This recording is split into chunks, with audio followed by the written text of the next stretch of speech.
reshape fate, and weave a new beginning.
Nice.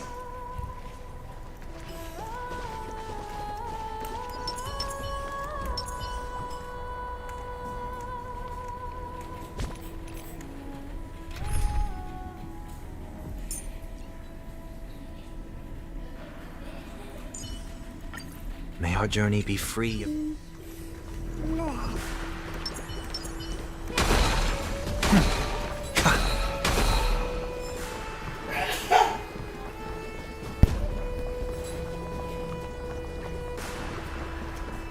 Welcome to the Demigod Council, esteemed guests.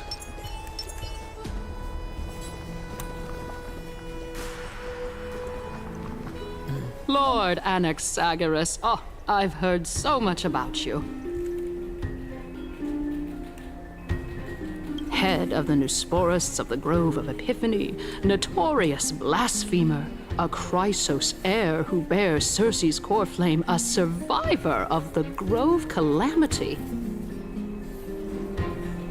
Did I miss anything? Well, if so, please be so kind as to enlighten me.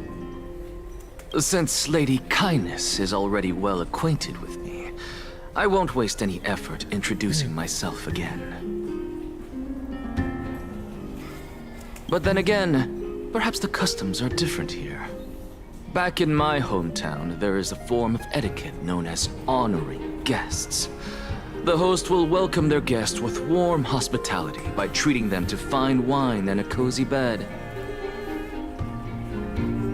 And yet, ever since I arrived, I have not been welcomed with warm courtesy or ceremonial gifts. Instead, I am met with intense scrutiny. Even more absurd, the host has sharpened their blade and instructed their servants to lie in wait in the shadows.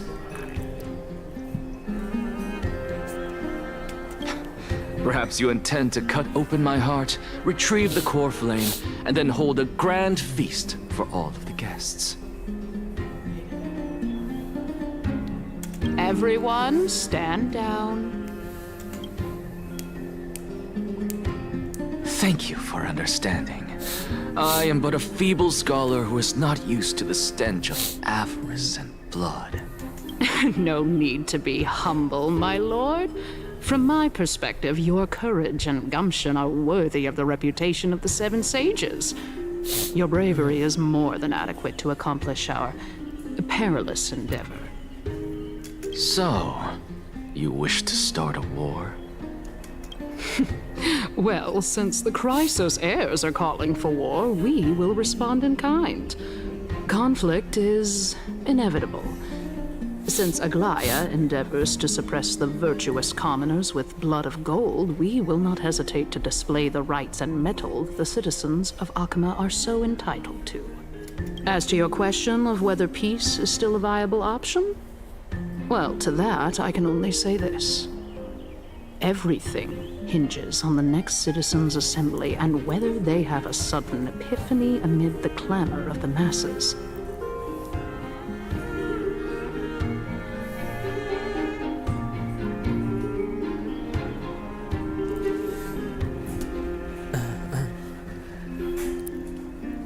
And since you, as a Chrysos heir, accepted our invitation, you have indeed given us a glimmer of hope. What brazen arrogance. What you're saying right now is worlds apart from what you were saying before you retired your cleaners. I don't deny it. After all, they're responsible for cleaning up any threats, and just a moment ago, you were on the side of the Chrysos heirs.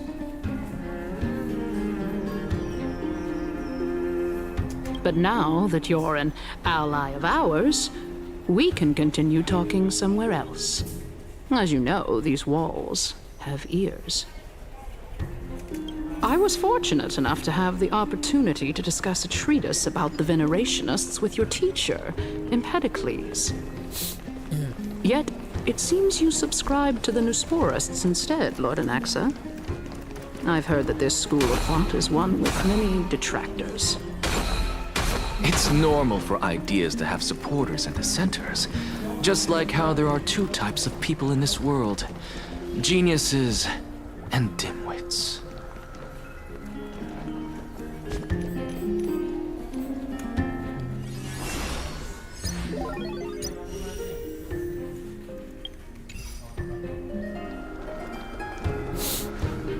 Welcome back to the hub of the Demigod Council, Lord Anaxagoras. Surely you remember that countless eloquent orators have stood in this spot before and emerged victorious by stoking public sentiment with their words. And yet there have also been innumerable blasphemous philosophers who set themselves up for failure because they refused to defend their actions. This tiny stage is the most profound embodiment of Akama in centuries. In 15 days, this site shall also become the most important, as well as the final turning point in Akama's history. May the both of us carry out our duties with honor and lead the masses back toward the Era Chrysia, a golden age with no death, strife, or trickery. Oh my, 15 days and nights. That aligns perfectly with the date of your demise. Could such a coincidence truly exist? Using death to prove myself fits my intentions perfectly. What strong conviction you have, as expected of the hero who dared to stand up to the Gold Weaver. As expected, she misunderstands you. That's enough, Lady Kindness. Dispense with the niceties. I only accepted your invitation so that I can serve the commoners alongside the members of the Council of Elders. Don't test my patience with such superfluous formalities. Well, you say that now, but surely you also require my aid as well, so that you can stay alive even when being pursued by the Golden Thread?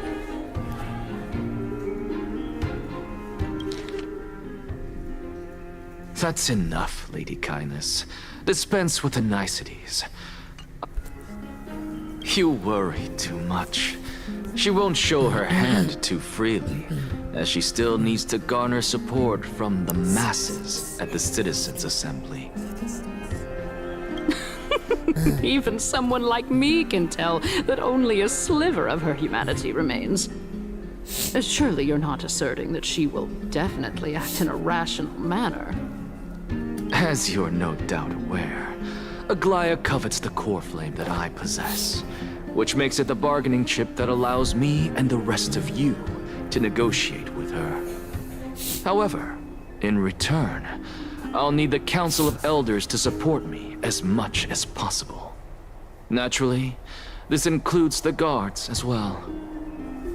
You're well aware how valuable Cersei's core flame will be in the era Chrysia that you are desperately pursuing.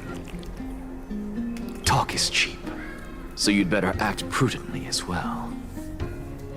I understand.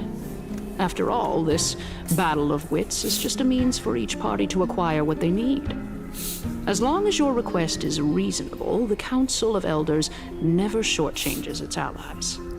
Since we're both intent on mutual cooperation, let's not mince words and just speak plainly to each other. Let us decide how much we can secure for ourselves and how much we're willing to sacrifice, like true philosophers, with our words and wisdom. Continuing from the earlier topic, let us discuss our common enemy, Aglaia. She is the second most experienced Chrysos heir across the whole of Akama, who has gradually lost her humanity to the ravages of time and the ablation of the core flame. A formidable opponent indeed. Admittedly, there is ample reason for her to take your life. Yet your previous reasoning is quite sound. As a seasoned political animal, it's unclear whether she will actually cross that irreversible boundary. Moreover, she still needs you alive so that the Titan's trial can be completed.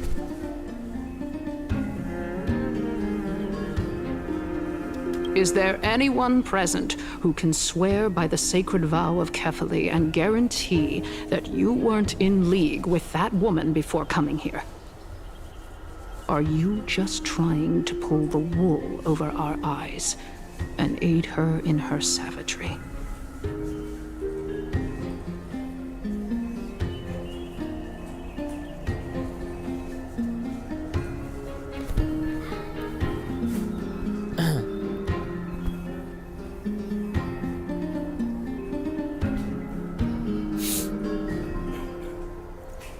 If Aglaia required a suitably intelligent Chrysos heir, then I'm the best fit for her needs. However, it's quite evident that she has no need for a Chrysos heir who could break free of her control at any time.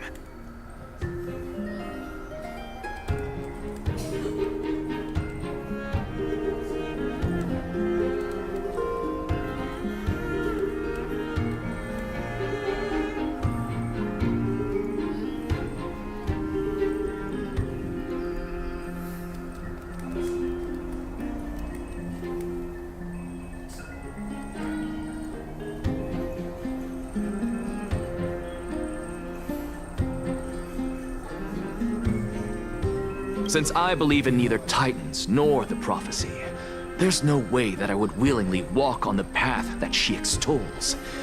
Given how rigorously she enforces her principles, how would she ever accept a heretic such as me?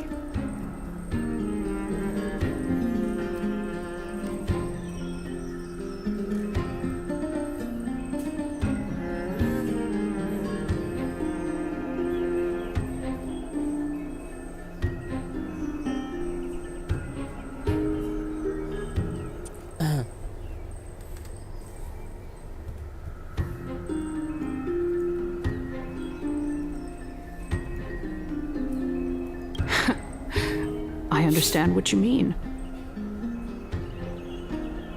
At the very least, the both of us agree that this tyrant who wallows in extravagance and greed is the greatest threat to achieving peace in Akama. The Council of Elders is willing to defend your right to live, just as we defend every oppressed citizen. Bang, kamu baca chat Kak. Bacalah. Tapi kecuali pas itu ya. Pas aku ngomong apa kan. Sudah ada periode baru kah? Ya Finon itu. Cuma tak kira Saber itu apa rilisnya hari ini, cuma apa tanggal 11 mungkin. Ya percuma sih, aku pengen gak jadi Saber. Tidak ada apa kristal. However, I regret to say that Aku ya sentiments in ketinggalan favor of the story ini. Chrysos heirs and Aglaya are only growing in magnitude. Salah tanggal. The peace Iya. that we are aspiring Tak toward, kira as itu well apa? as everything that we Barengan. hold dear, will be destroyed Apa completely. sama Painon? The city will be burned to ashes, and the citizens' blood will be shed. Tell me, what are you willing to do for our esteemed citizens so that they can vanquish the enemies of our fine city? Guarding my sport. Although the circumstances are rather unfortunate from an objective point of view, it is an undeniable fact that ever since the Grove was attacked, I have become the de facto leader of the Grove. The Council of Elders needs more backing if it wishes to topple Aglaya, and it's evident that the Academy wields considerable influence.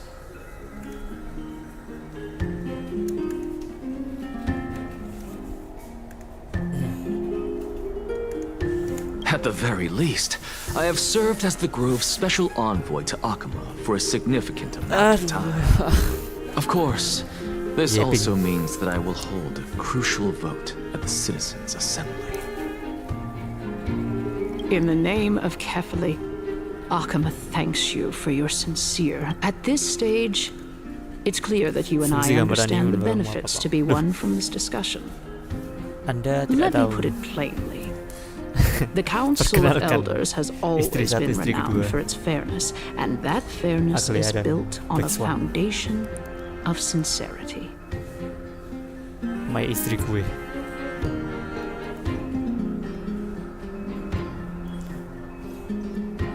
The Council of Elders has vowed to all citizens of Akaba that it will always remain loyal to them. As for you, my lord, how will you guarantee that you will be able to live up to such earnestness and will not betray Akama's indomitable citizens when the opportunity presents itself? Just as you now betray Aglaya when it suits you. Absurd. My loyalty is unquestionable. Surely you jest. My loyalty does not need to be proven. The fact that the Council of Elders is asking for proof of my loyalty is Asalnya aku itself akin to a pengen nih form apa of main betrayal. Genshin cuma ketinggalannya terlalu jauh. Ya. Sebusuk kan. Ya, terakhir aku main Genshin itu pas perkenalan Natlan. Pas pertama kali ke introduction. Jadi puluhan jam sih ketinggalan nih, yakin aku.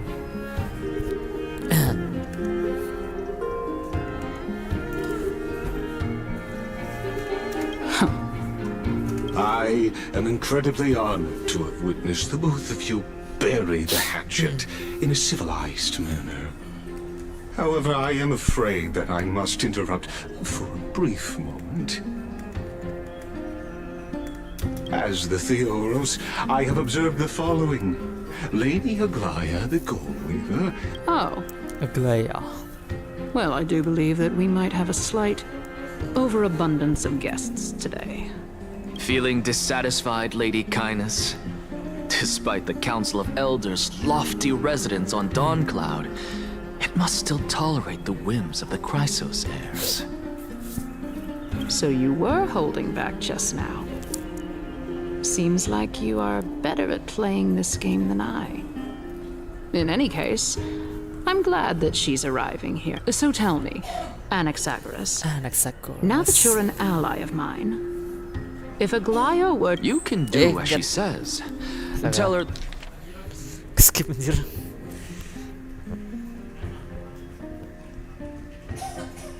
that the Council of Elders merely wished to chat with me and had no intention of offending her.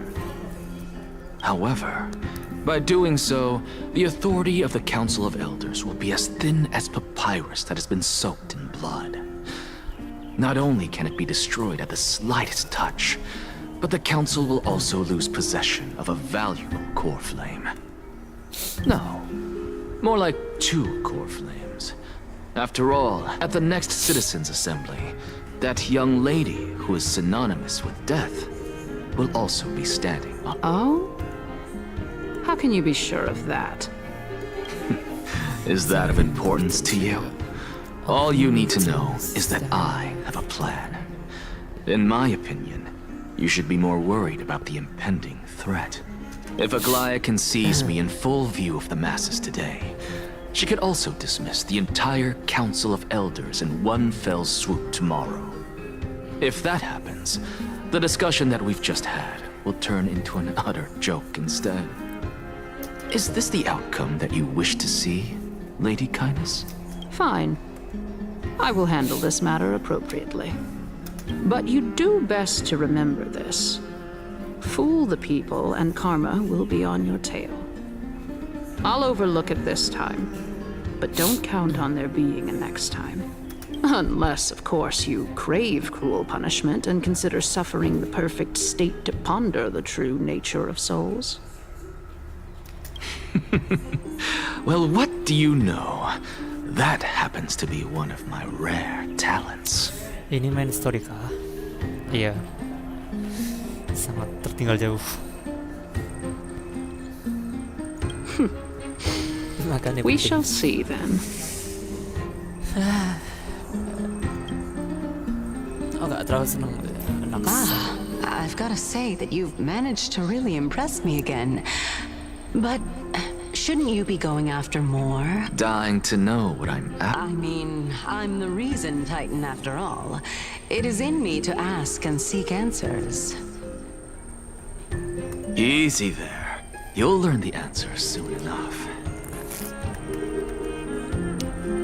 Chill. I didn't bring it up with her purely because she doesn't have the means to give me what I truly want.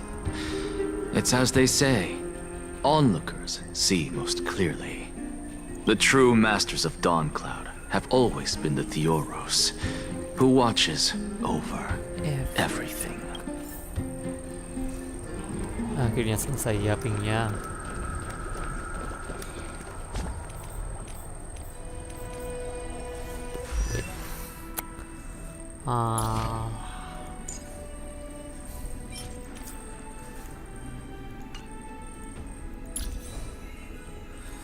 Ayolah.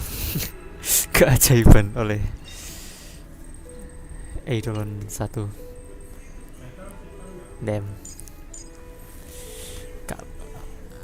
Keberuntunganku habis.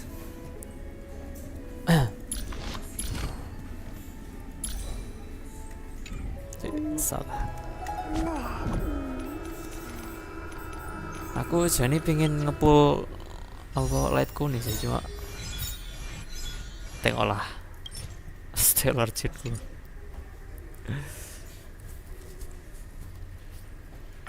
Ah, 960. Shit. Apa gak bisa?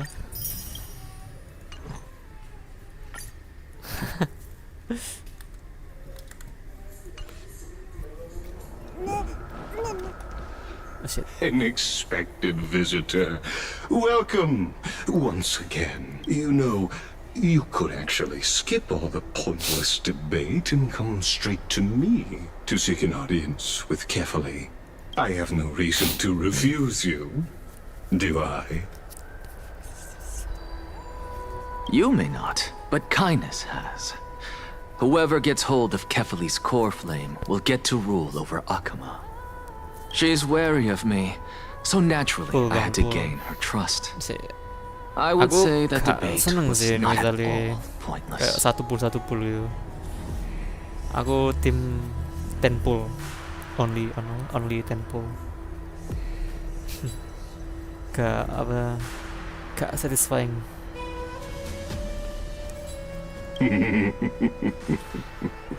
Very true. Very true. The fuck is this design, bro? In my view, this individual Sadar aku. has gone to great lengths to get close to Kefali. Sorry, He might ngelamun. very well be plotting something nefarious against the Titan. Are you still willing to let him pass, knowing this? Yes, very much so. All living creations are always free to visit Kefale's transcendent vessel. This comes with being the world-bearer. How convenient it is to be able to hear what they say. It is truly my honor to speak to a venerated titan in person. Please, go ahead. Let me join you both on this journey. Oh, a bygone myth tells of an occasion where Kefale once answered their followers' questions on the peak of the holy mountain. Their followers have since believed that scaling this titan cliff is one way of being with the god. Hear that? Hey. It's not every day that you get to climb a mountain with Circes. You should sing me a hymn of praise. Titan hymns are beyond me.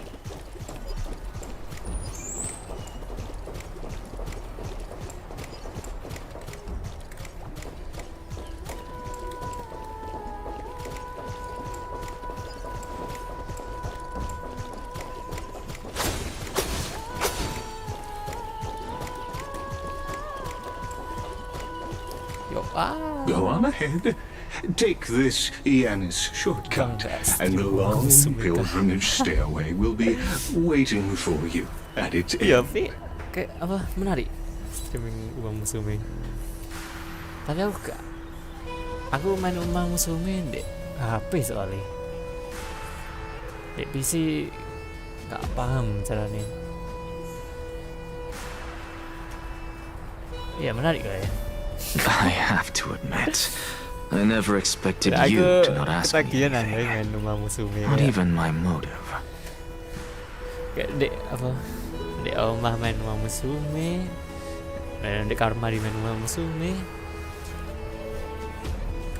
Aku harus melatih kudaku. Because I know very well what it is you are after. As the saying goes, a gentleman helps Dan others apa- achieve their goals. Iya. I have a feeling Kayak that your theory enteng will be lah ini validated story at the ini. end of this journey. Kak intens, kak seintens gua kayak Genshin ASR, kayak game slice of life enak sih, kak intens. Fuck, kopi kunte anjir.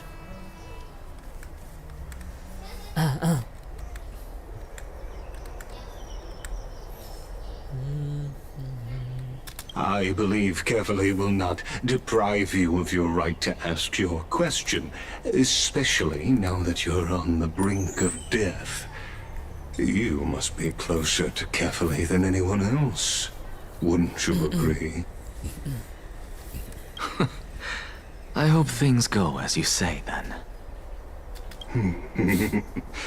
Putting a child of justice into a farcical world is bound to turn it upside down. It is my hope that you bring a much-needed change to this world, which is on the brink of destruction. Destruction apa itu? Shit, salah lihat.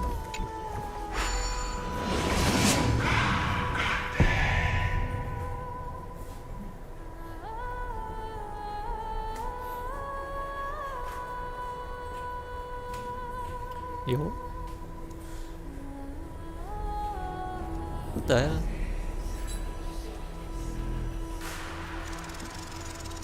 Anjir. Mulai. Coba sih mau sini bang main kuda. Honestly, this is my first time going up to Dawn Cloud's peak. Next time ya mungkin ya. Sekarang spesial ASR. Karena saya ketinggalan jauh. What a splendid view. Kali apa ya kayak Isn't it about time you menarik. recognize the magnificence of apa us updatean terbaru ya titans? ASR story ini. Tadi pengen catch up ya aku. Well, I don't see how this place is Musuh different bisa from those menunggu. temples in the city. All they have are magnificent facades. Tapi aku cupu anjay main Uma Musume. Asli. Kap. Roto. Roto gak paham.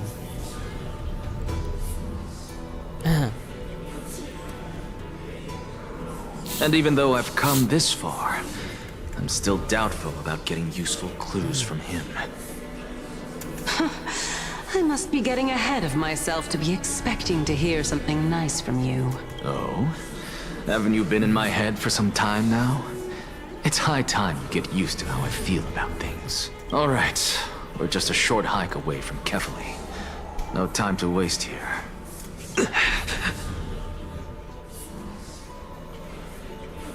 So the intellectual debate from earlier was too draining for you, huh?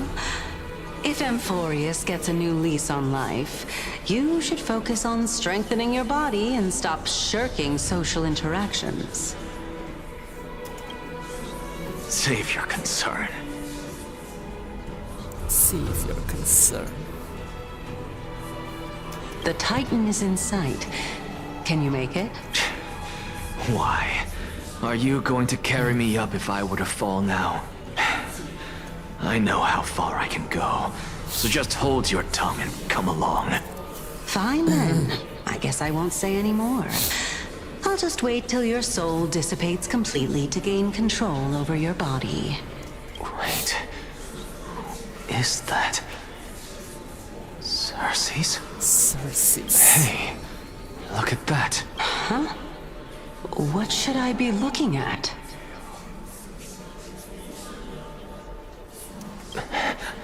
Am I hallucinating? Or do we even get to see souls when we're close to dying? What the hell?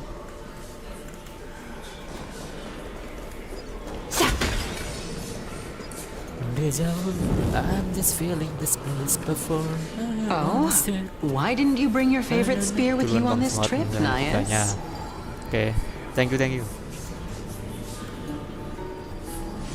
Thank you, Noel. Who the fuck? Ah, yes. I know I've heard this name somewhere. It's unfortunate. It's unfortunate. The black tide destroyed every last inch of my calyx. How could that be? Even a creation of Georios, from their prized ores and molten fire, couldn't escape the fate of destruction? Hey, Cersei's. Do you know a certain Nias?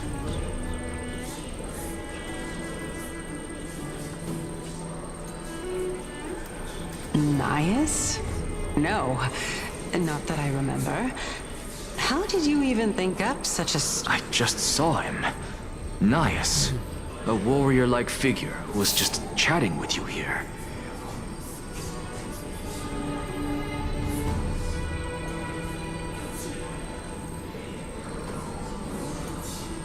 No, I have no such memory. Could you be hallucinating?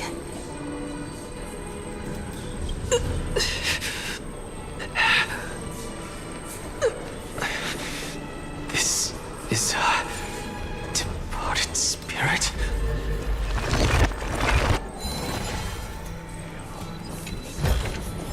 An abundant fragrance, worthy of recognition.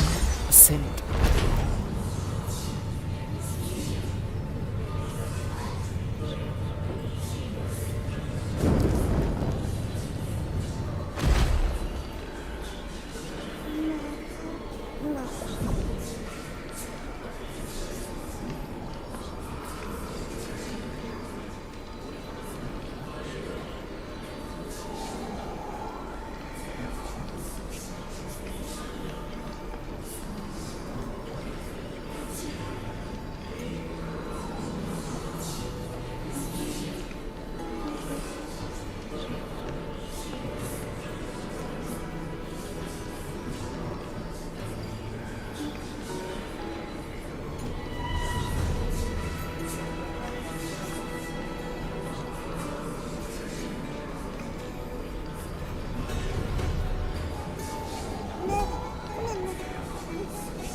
Enough about me.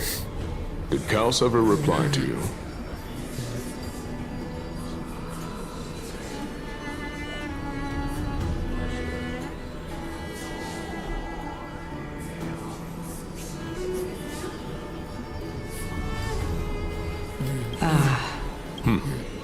Seems like the price of becoming a demigod is a lot heftier than we thought. Kaus. Demigod.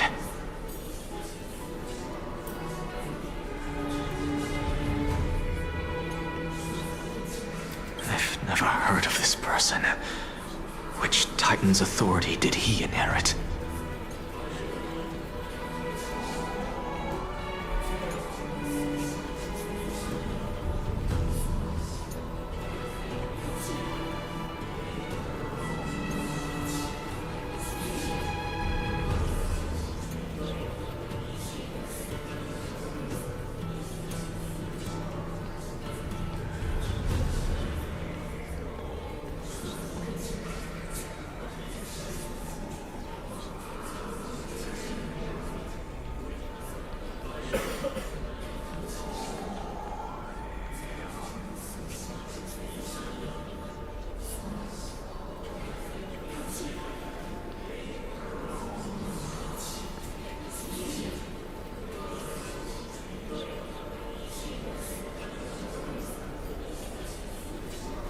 Look on the bright side, Nias. Since we've come all this way, I doubt he'd snub his old friends, would he?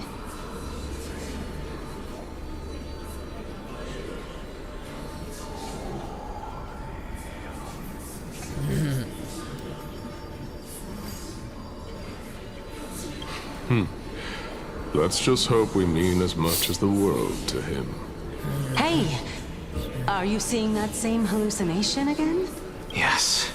It's still you, Nias, but you're now talking about a certain Kaus. I'm guessing he's one of your companions? Kaos? This name sounds just as strange to me. Never mind. I think I know what this is about. If things are as I thought, the souls of people. What? But if those are the souls of the dead, then what am I?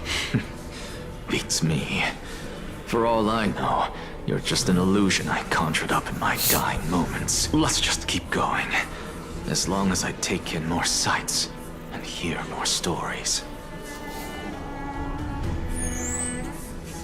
Know your limits. Wander too far among the dead, and even I might not be able to save you. Fine. If this is indeed as I thought, then this will be very amusing. Right.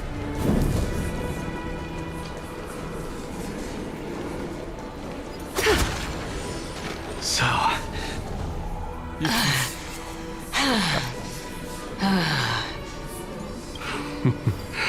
Can you keep going? What the hell? Of course. I'm just...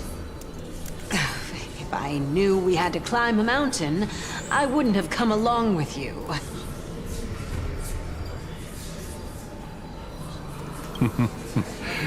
I guess this also counts as one aspect of the world-bearing burden. If Amphorius does have a next life, you may want to get your body in shape.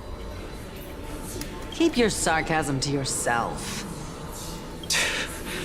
I'm not getting anything of... I would sooner throw myself off this cliff and hit rock bottom than exercise even a little. I am Calypso of the eminent Seven Sages, after all. Training would make me no different from those Helcalithist barbarians. Calypso. She's one of the Seven Sages. A member of the Grove?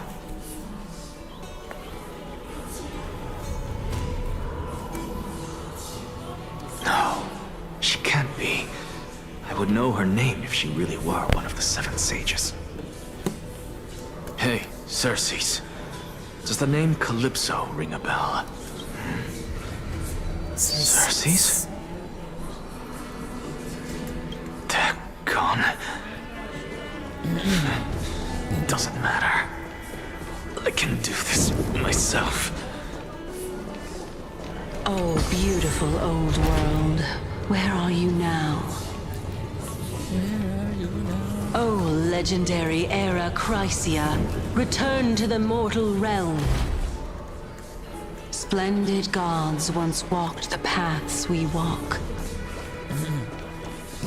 Alas, all that's left of that warmth is a hazy mirage. We're here. Finally. So, I don't get to ask the Titan my question. But all of you make for a pleasant surprise, nonetheless. Very well then. Let me uncover the truth for myself.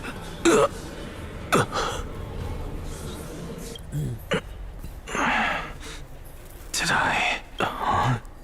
So, I'm back here again. This is... I can hear it. I hear it from the depths of the tides, behind the closed doors of the void world. A voice ready to tell me something. This time, the voice is a lot clearer than before. Since we've come this far, let's just wait. Lord Nias and Miss Calypso, are you both here to visit Chaos too? Yes, and we've been waiting for quite some time now. Regrettably, he hasn't answered us. The worst-case scenario is that he's already been overwhelmed and crushed by the world-bearing burden. You're overthinking, Lord Nias. I can still sense Chaos' soul in the area. And besides, we both know Chaos' nature. A deliverer like him wouldn't fall so readily, much less give up on all that he holds dear. Isn't that so? Wait. Screenshot it.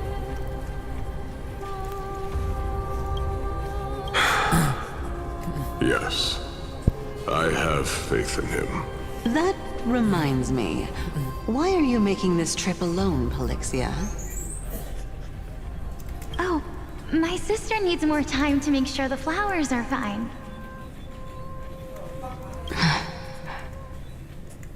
Such a pity. Both of you have hearts kinder than anyone else. Yet you are born only to take over Thanatos' divinity. Everything that I see and hear this time has left me shaken to the core. What may seem like a mundane conversation is in truth a once-in-a-lifetime exchange that has revealed the ultimate answer to Cersei's question. The conjecture has taken shape and must now be solidified into a theorem. Next, I only need to seek verification from Kefali. By doing so, I can answer Cersei's question and reclaim my body. But no, I will not do because another one of my conjectures, one that I have always dreamed of proving, has been proved right this very instant. Fusing a mortal soul with that of a Titan to replace said Titan is not a ludicrous idea after all.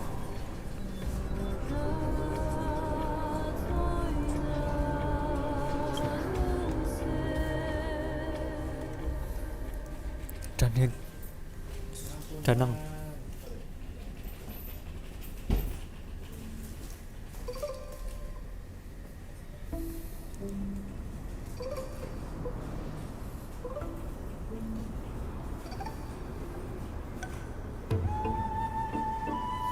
What are you thinking about?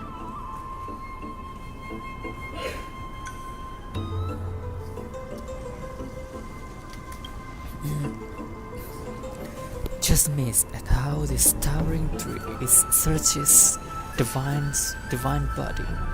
It's a majestic sight. Is that so? You don't look the slightest bit amazed, though. Plus, you seem to be strangely familiar with the city around the Great Tree. Merely something from the past that I won't go into. Events of the past, huh? I was also a child when I looked up at Circe's. Their leaves and branches reflected the sparkling stars, and their trunk was like a pillar that supported the sky and ground. I stood at this very spot back then, imagining the day when I could climb to the top of this tree, because I would be the closest I can be to the sky at that spot.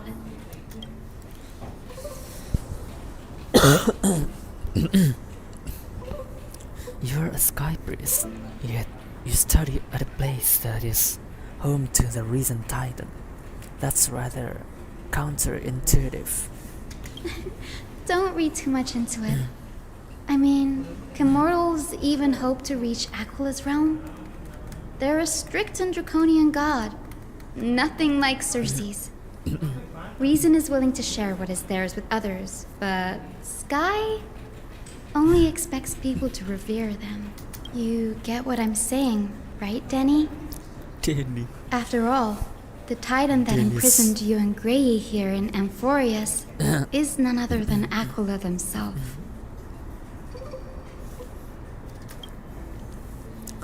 Yes, I didn't count on provoking the ire of a local god. But there will always be people who dream of soaring towards the sky. The Grove has a wealth of research on Aquila, and that is exactly what we are here for. It's just, I never thought Grey would meet with something like that before we set off. As a physician, I should have been there by his side. Bad luck tends to come in streaks, so don't beat yourself up over it. Besides, Aglaya needs you here to uncover the truth behind what happened to the Grove. Let's just make the most out of this trip and keep a lookout for any documents related to the Death Titan. They could be useful to milk. Yeah, there is no rest for the weary, huh? In any case, what we're looking for could be anywhere in this enormous grove. Let's split up to cover more ground. Danny, with your skills, I'm sure those monsters born of the Black Tide will pose no threat to you anyway. What about you? Will you be alright on your own? Have you forgotten that you're talking to the chief physician of the Twilight Courtyard? Have more faith in me. I'll be just fine.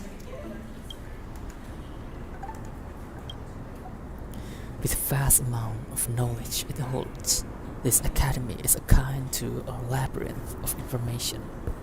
Even the cleverest of scholars would easily lose their way in here. I should gather my thoughts before heading in.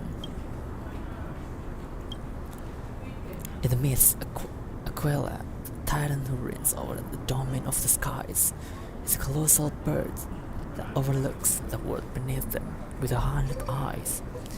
As long as they continue to soar above the clouds, the people of Amphorius will remain trapped on the ground.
musing for now. It's time to move.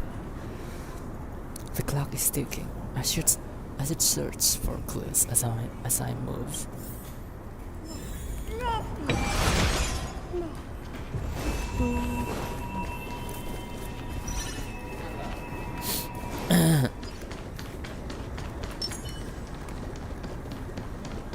Darn heck.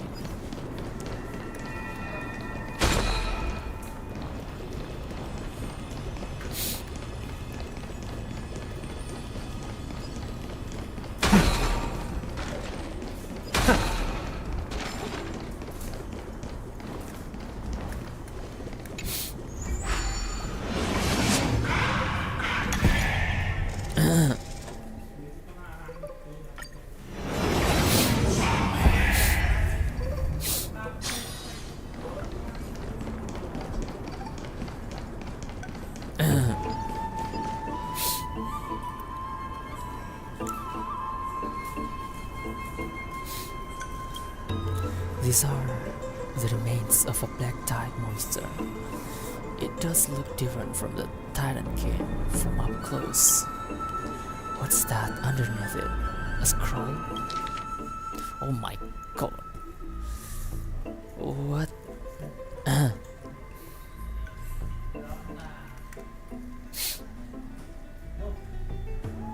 I'm not reading all that. As I expected, the grove doesn't forbid discussion about the sky. It's a debate between two scholars about the sky ships. Aglaia also made mention of the ships when she interrogating us, a memory I'd rather forget. I'll hold onto this for now. With any luck, this journey won't leave us empty-handed. Shit.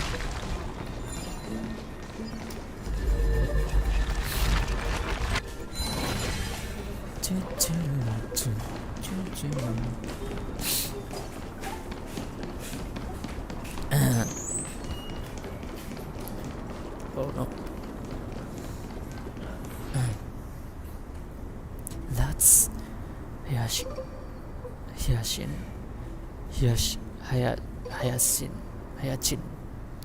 Why is she surrounded by so many monsters? As much faith as I have in her, it's probably a good idea to help her out there. Really now? This is way more trouble than I could have asked for. Need a hand? Or you could sit back and watch. What the I can't tell if you're serious or not, but being hard to read isn't without its perks, I suppose. I'm kidding, Danny. Lend me a hand, pretty please. All right, now let's get him.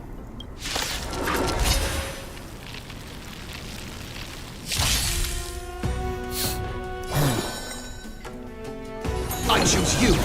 A little honesty would do us, Cocatodons. Countless, thus our fates become one. So fragile, like a wisp of silk.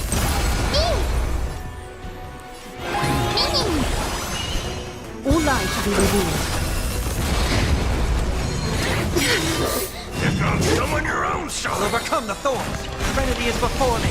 A little honesty would do us. So fragile, like a wisp of silk.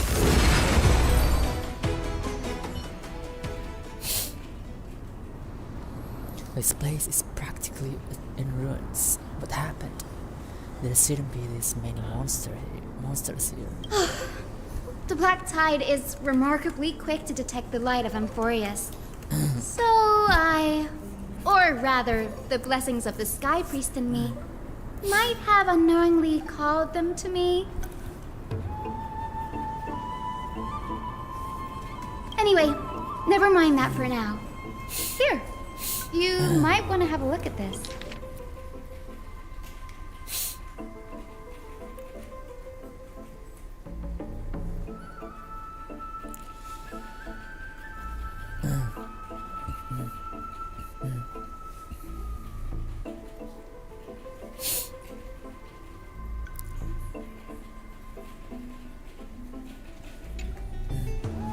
An hexagon Titans. He's the scholar who fused himself with the core flame of reason. This is new. I didn't know Professor Anaxa was researching this guy. He's... Finance said Anaxa might be opposed to the flame chase journey. might is an understatement. Anaxa has never been one to venerate the gods, nor has he ever found it within himself to put any faith in the prophecy. People have come to think of him as a heretic, even in a place as liberal as the Grove. Yet, it is also this very blasphemer that Cersei's favors. Fate sure works in mysterious ways. I picked up a scroll on my way here too. It looks like it may be related to the one you're holding. Oh? Let me have a look.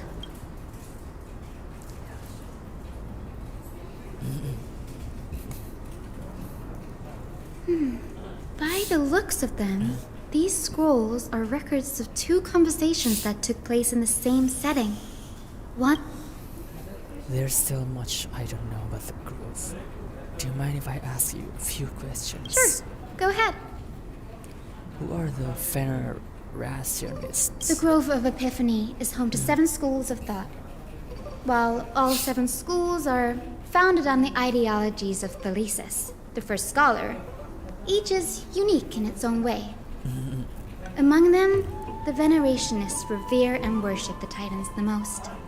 As the sage of the Venerationists, Euthyphro has always been at loggerheads with Anaxa.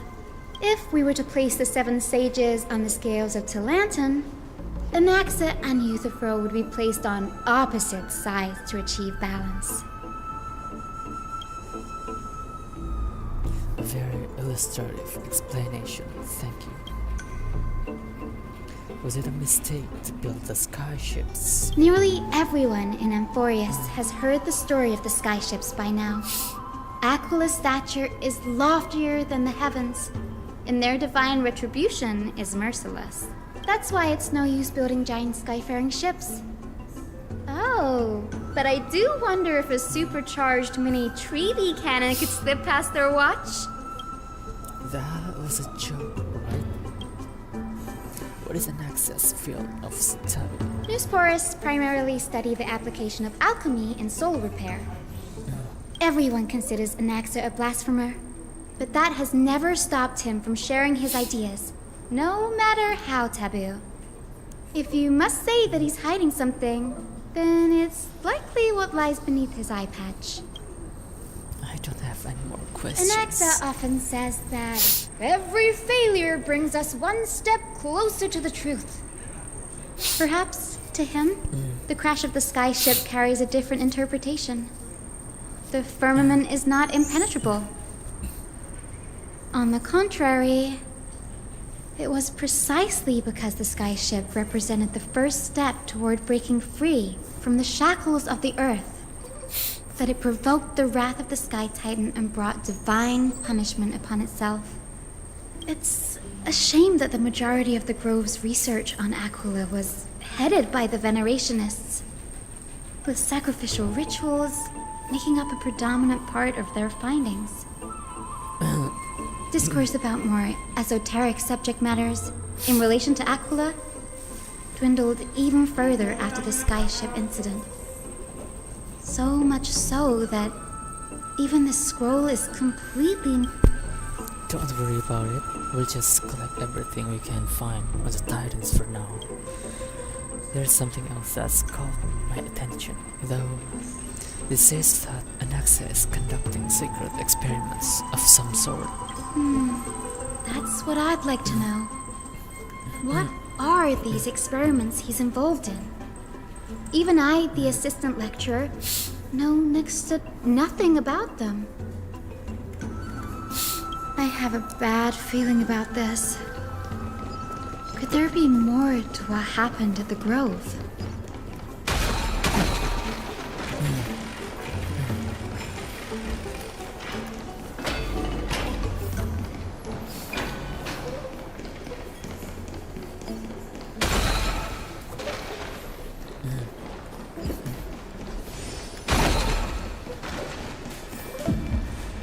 This is the Library of Philia, a place where the Grove stores its collection of tomes. Other than books written by the 7 schools, you can also find philosophical texts, ballads, and religious writings from the Outlands here. Cities that desire to learn from the Grove were apparently expected to contribute knowledge of equal value to what they sought. We've had more than our fair share of hilarious episodes over the years. For instance, it's said that the Erythrocheramists once borrowed a manuscript from a certain author, but ended up returning a copy instead of the original. What's more, the original manuscript was supposedly then hidden here. That doesn't seem like a nice thing to do. Nice? No need to hold yourself back, Danny. You can just tell it like it is. Their behavior was no different from bandits. Well, if you don't mind, did the Grove ever rock Castrum Cremus? Whew. You've got me there. Some said you couldn't even find a dictionary in Castrum Cremnos, so I guess there are too many books in the Library of Philia. Flipping through them all will take too long. Why don't we use the Biblioslate to search for the texts we need? We can bring them back to Akama for reading after that. Agreed. This place isn't safe. We should leave as soon as we're done. There are still several more scrolls strewn all over the place. I'll gather them while you pull up those texts. This way nothing will be overlooked.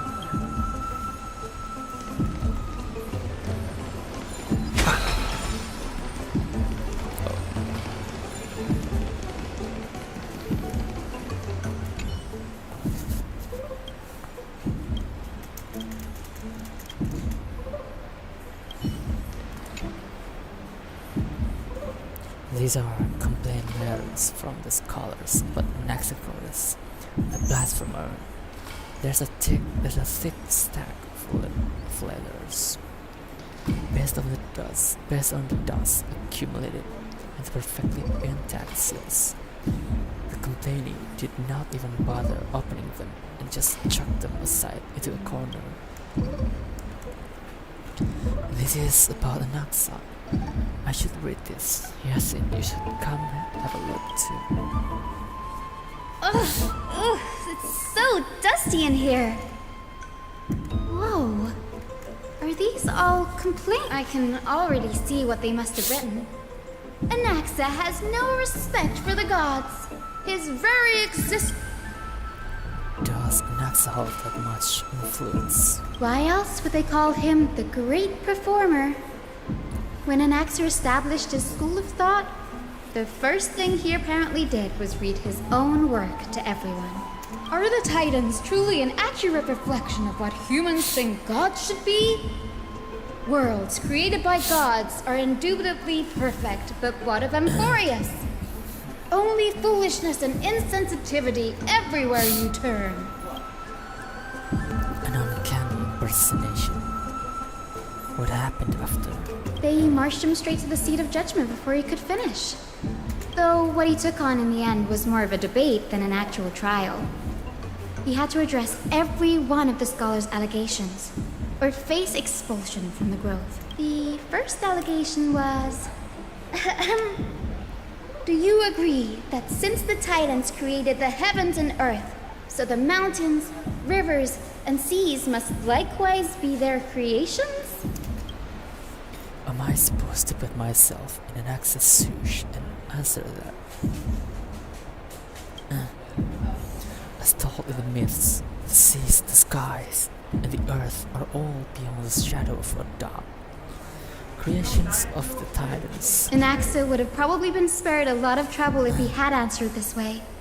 Instead, he quoted past instances of the Flame Chase journey and posited that humans have the potential to take over the divinity of Titans. Needless to say, his critics didn't take kindly to his answer, So they followed up with a second allegation. You claim to be studying souls, yet you are, in fact, defiling them and committing acts condemned by the gods. Do you... That's a serious allegation. Did they really do that? Anaxa always wears an eye patch, never removing it, even when alone. Some say every being in the world owes their safekeeping to Kifili, and this is even more so for the Chrysos heirs who have divine blood coursing through them. If he has really done something of that nature, then it'd indeed be sacrilegious. Thankfully, they had no way to prove it, so it amounted to nothing more than one by one, Anaxa engaged in wars of words against those who would challenge him. Toward the end, a scholar asked him, Anaxagoras, have you any respect for the gods? It was only after a brief silence that he answered, I have never denied that titans are meant to be noble constructs. What he didn't say that the Titans are not noble rings a lot in the case. Yes. I'm not sure how that controversy was eventually resolved. But what's for certain, at least, is that Anaxa was allowed to stay in the grove where he continued his research, despite being regarded as a heretic. By the way, this stack of complaint letters has reminded me of a place in the grove. We may find clues that I'm talking about Anaxa's alchemy lab, hidden between the cornerstones. Given the grove's meticulous approach to archiving, could there really be such an oversight right under their noses? It's a well-kept secret. Among the 7 sages, excluding the nominal chief sage, even the administrators of the Library of Philia are restricted from accessing those places and documenting the sage's research. But with the grove in the state, I'm sure Anaxa won't be mad even if we sneak into the lab for a short while, right?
material. Astaga.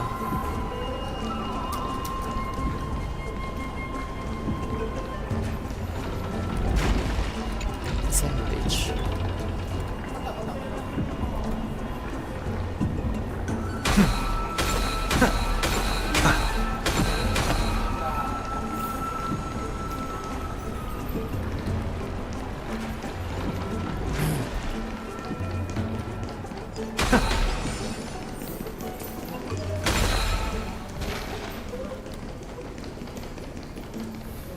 This is the place.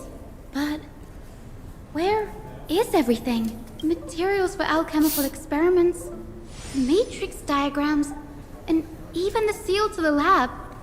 They're... No wonder we didn't see any defense mechanism along the way. Have you ever been here before? No, not even close. Not only are alchemy experiments high-risk activities, but Professor Anaxa also has a penchant for using bizarre materials. Students often saw him walk in looking bright as rain, but come out covered in soot with his hair singed. Naturally, no one dared to come near this place. Huh? That bookshelf over there seems to be the only thing still intact.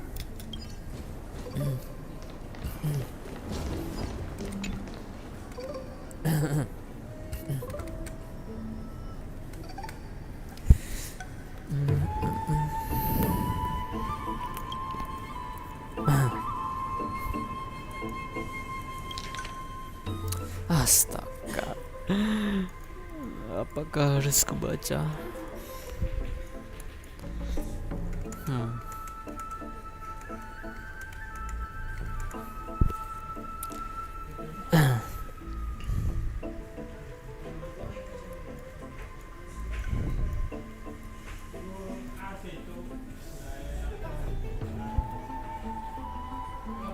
What's going on? Anaxa is conducting research on our friends in Alchema and... me? This journal contains several intriguing points. Creation of titans. From the abyss of fate, the castrum criminals. I've seen many a titan creation during my time in Amphorius. Life forms created by searches can also be found in the grove, but fusing them with a human souls through alchemical means, I can't even begin to imagine. Anaxa seems to hold a special interest in the divinities coursing through the Chrysos hairs, veins, and has even conducted a thorough investigation into the heroes' backgrounds. It wouldn't have been so strange if he had focused only on Cassie, given her own curiosity about her origins. Plus, considering that the new sporists have crafted omnipotent medicines capable of curing diseases, it also makes sense that he would conduct research on immortal Chrysos heirs. But now, it seems Anaxa's objective was never to create medicine, but to identify the origin of the golden blood and figure out its inner working. Through alchemy, Anaxa aims to refine the golden blood in the Chrysos heirs to a degree of purity equal to divinity. This must be what he means by close to true purity, but treating both titan creations and the human body as materials to be used in alchemy experiments. That's rather extreme. Annie, look at this. I have a bad feeling about this.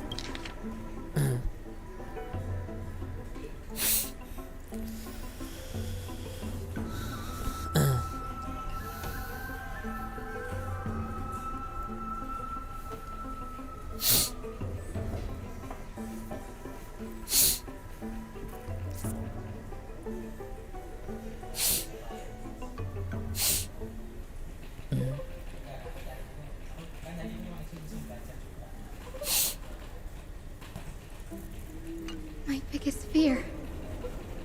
It's something Naxa was carrying out experiments on. Soul transmutation. Do you mean he's trying to reconstruct human souls alchemically? Yes, this is what he was secretly conducting research on. Something he had to keep hidden from others. Compared to his public speeches, this is the real blasphemy. Oh, I just thought of something. What's wrong? Do you remember when the Black Tide was approaching? The Grove had planned to send Cersei's core flame to a safe place. But an accident happened along the way, and Anaxa lost his life in the process.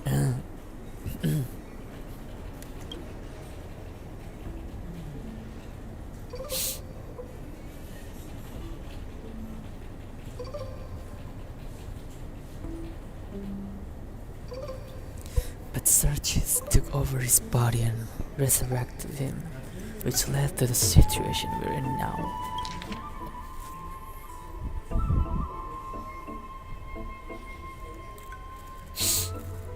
That's right. But what if Professor Anax's fusion with the core flame of reason wasn't an accident? Put yourself in his shoes. Knowing that the Black Tide was closing in and your time was running out, what would you have done?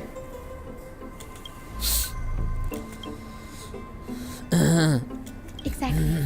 When the Black Tide came, the true reason Anaxa headed to the Luminary Throne was to transmute and fuse himself with the Titan's core flame. No. Judging from how he reacted after the event, the results came as a surprise. Maybe he failed to consider the possibility that Cersei's would make a similar decision.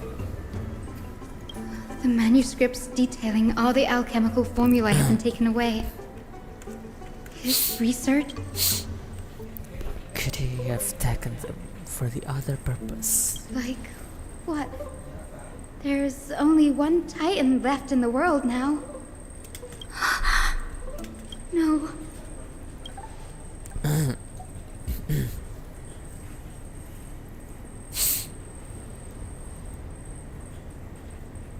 He's after Kefali.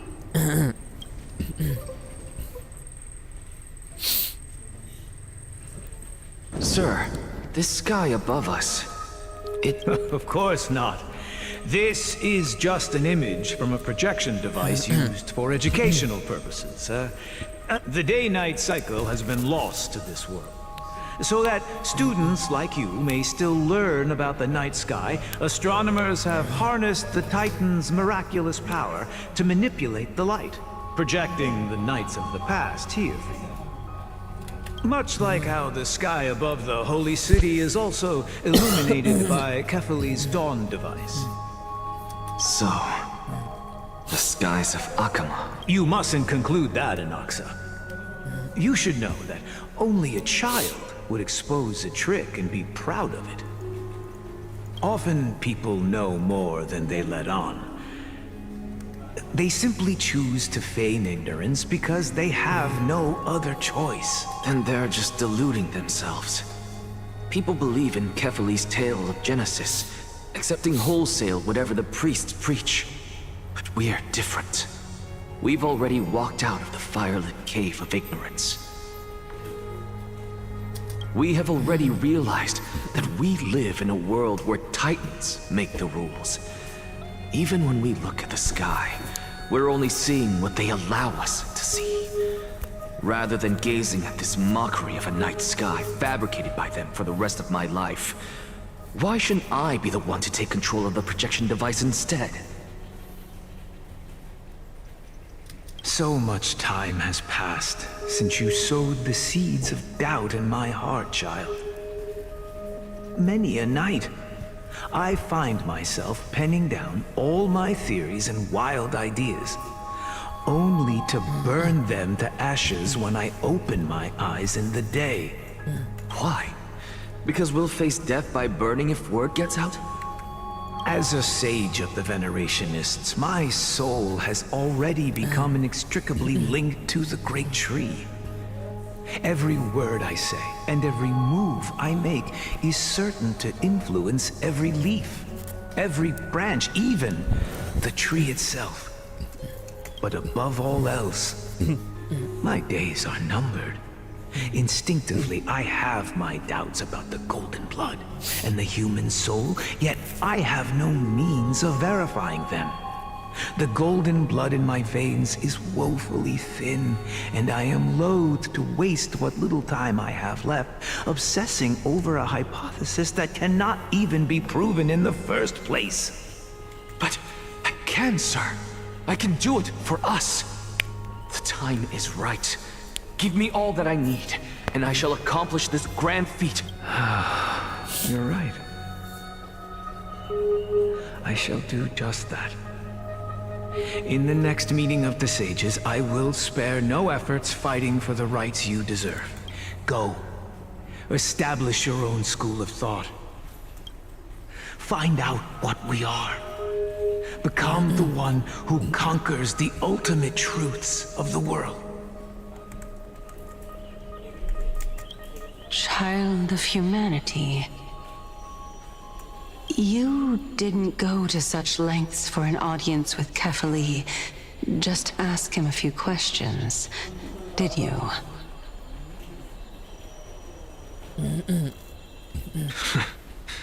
So, you figured it out.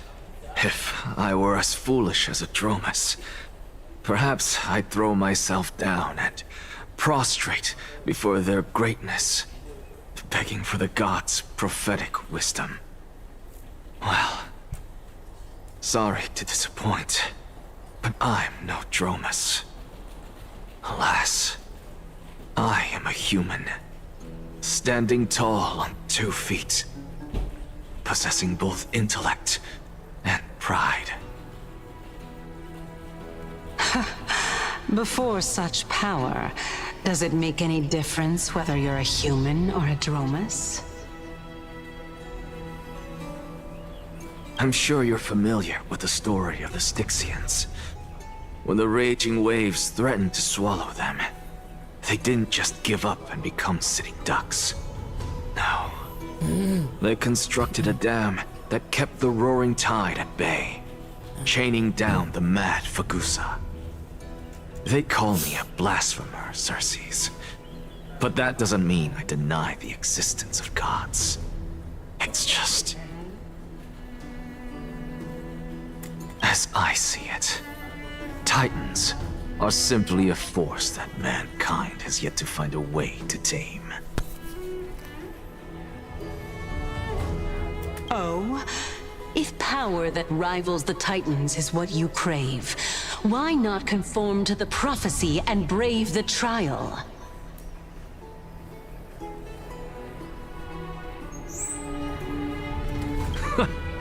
Why stop at harnessing the power of the Titans when I can do so much more?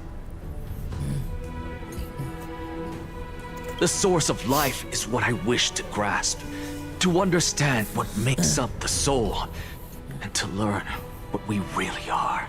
Thanks to you, I've had the chance to personally verify, in more ways than one, that the soul indeed ceases to exist in death. But where there is death, there is life. And where there is an end, there must also be a beginning. How then is a soul born? That was the only unknown variable left in my calculations. And by the sound of it, you have already formed a conjecture. No, I have already drawn a conclusion. In my journey unto death just now, Professor Anaxa, I'm here. His life hangs by a thread. I must ask you to refrain from taking any unnecessary steps. of course, I'll bring this to a conclusive end and give you the answer you so desire. However, in accordance with the principle of equivalent exchange, I must also demand from you what I... As you wish. Don't you care to know what the price might be? It's a matter of uncovering the truth about the Death Titan and his survival. This may be the only time I can ever save someone's life. There is no need for me to think twice. I see. In that case, let the show begin. Indulge me. Am I correct to say that you intend to prove Thanatos' whereabouts and prove the nature of our existence now? Before I begin, I must confess I had been stuck in a cognitive trap all this time. As unrelated as these two propositions may seem at first glance, they are in fact logical equivalents.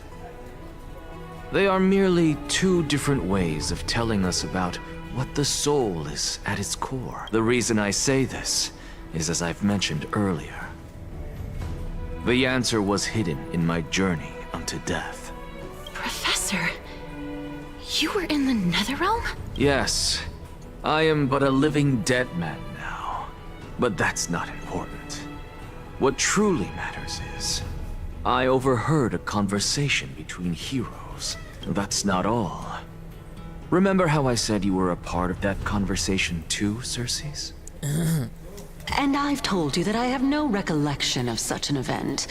That was likely just an illusion conjured up by the mind of a dying man. Because that wasn't you. That was Calypso, one of the 7 sages of the Grove. Calypso?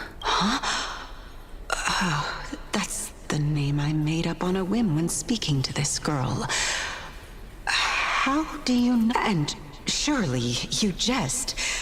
Don't you think I, of all people, would know if that were the name of one of the 7 sages under the shade of my tree? Don't you claim to know the Grove's past like the back of your hand? It seems you've lost even the memories seared into your soul. Use your head, Circes. Since all of this took place in the realm of the dead, it stands to reason their likenesses are of souls. The living cannot step foot into that world. So who could they be? Think about Calypso. Why does she share? The answer is evident, is it not? Those fallen heroes are the mortal incarnations of the Titans before their ascensions to godhood. The gods aren't master creators born out of thin air, and they are no different from humans, because they all evolved from one.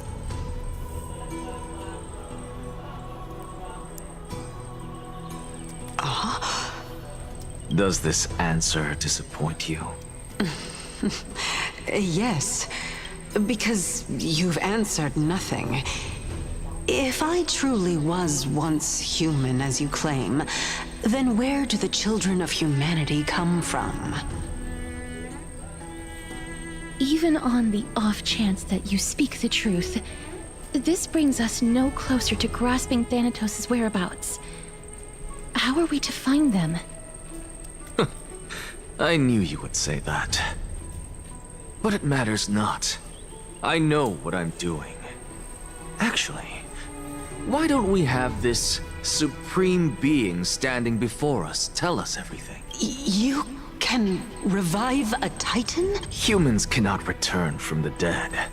Neither can God. But all we need to do is look at this from a different perspective, and the problem will resolve itself. The solution is simple. Just like if I'm reborn as Kefali, I can rebuild the world and all within it as they once did. Simple.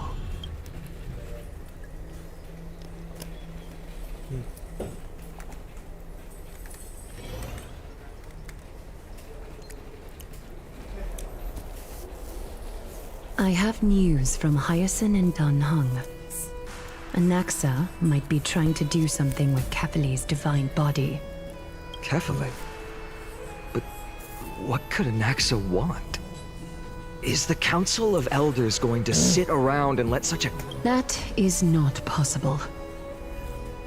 He is indeed the great performer, capable of fooling anyone and everyone with his tricks.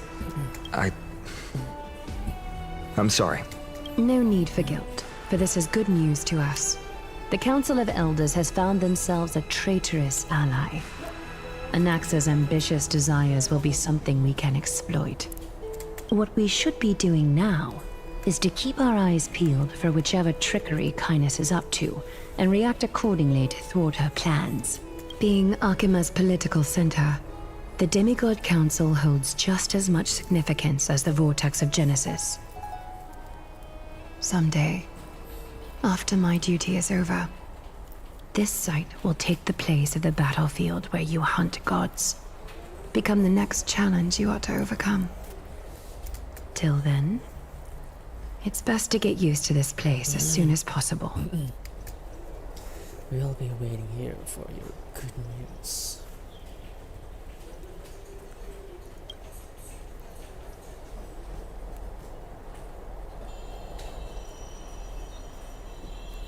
Preposterous!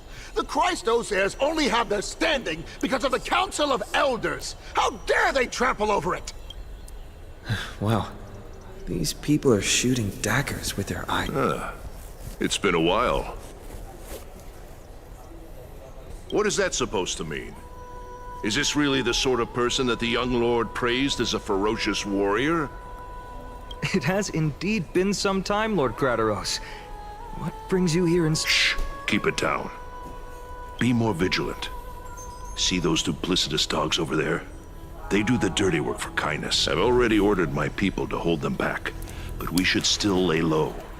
Unless you're itching for a bloody fight to get a workout in. My bad. So, did something happen? Did you hear thunderclaps last night?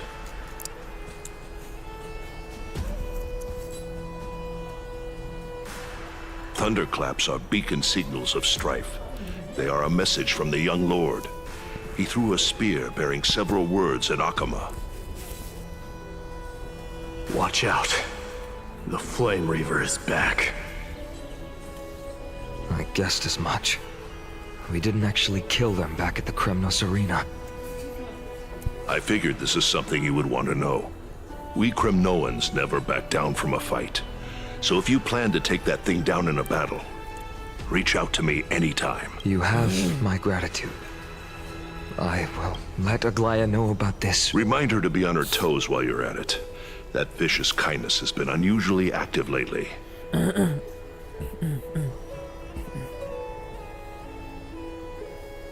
Those lackeys she keeps under cover have been going in and out of the city a lot more frequently these days. Some even seem to be getting Kremnoans to defect to the council. That's... Looks like...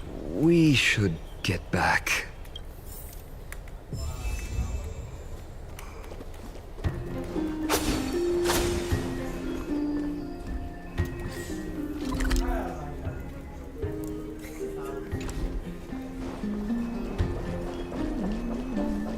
By Catholic to Lenten above, as the Theoros I have observed. Virtuous citizens of Akama, fine Navides, Elysiae, and the Outlander are heading toward us.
This is being in sync?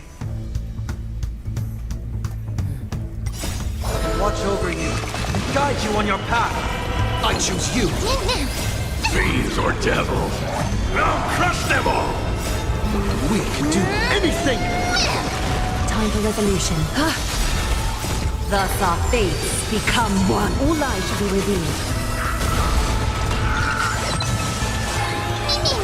So fragile, like a wisp of silk. All lies shall be revealed.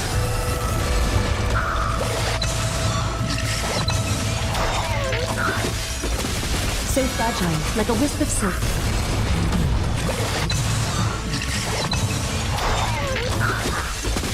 All lies shall be revealed.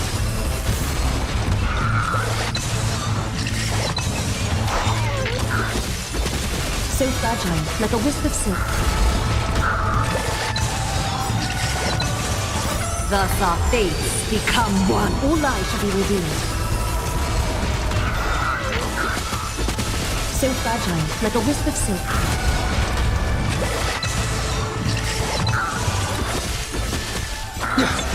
Serenity is before me. All lies shall be revealed.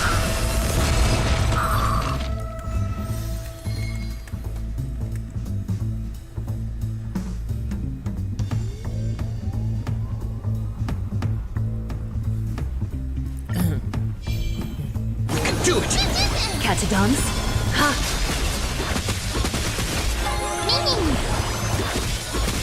Moment to doubt, farewell. Watch over you and guide you on your path. Thus our fates become one. So fragile, like a wisp of silk.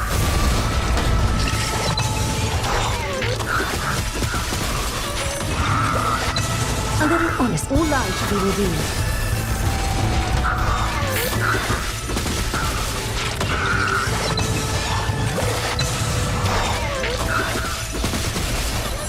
So fragile, like a wisp of silk.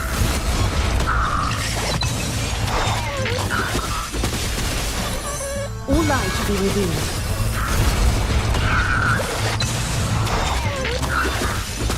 Is that fear I sense? So fragile, like a wisp of silk.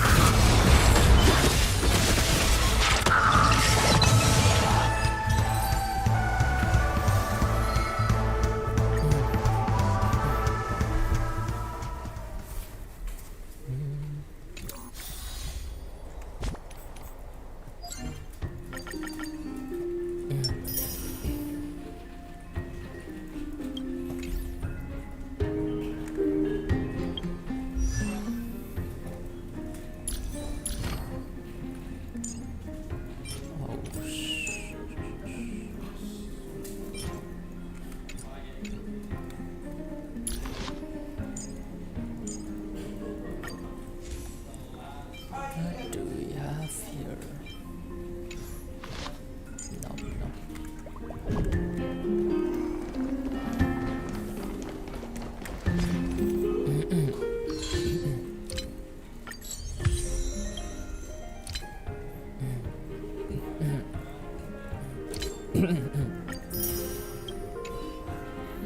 Aglaya, what happened here? I know about the poisonous fangs of that king snake through the golden threads.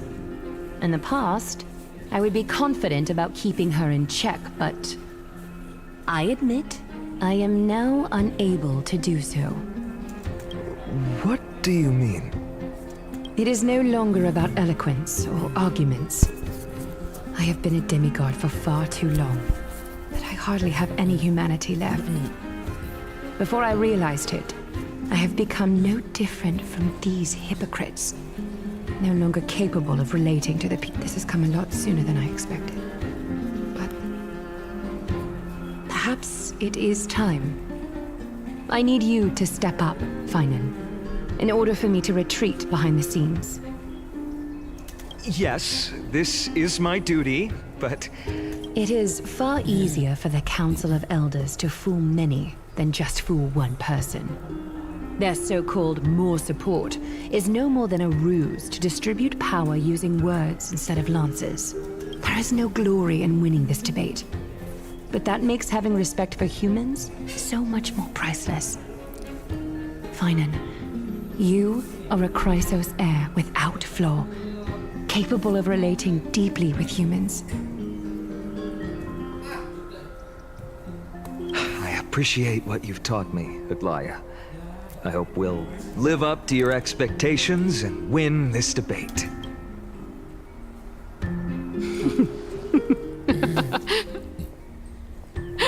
Oh, you've done well, Lord Calictus. Let me take over and personally close this debate for today. Dearest counselors, let it be known that I sorely miss the blissful times portrayed in lyrical poems.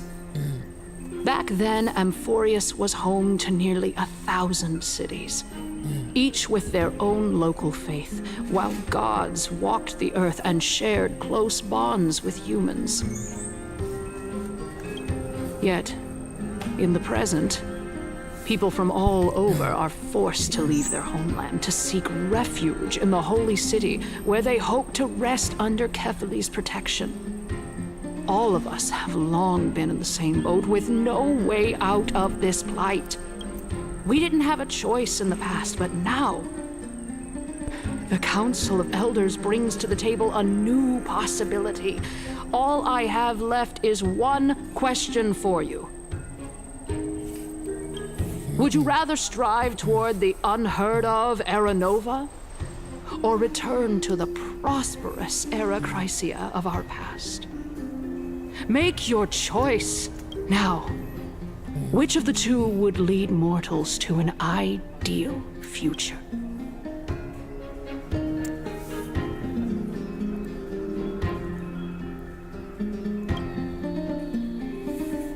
Era Nova is a path of salvation the gods promised.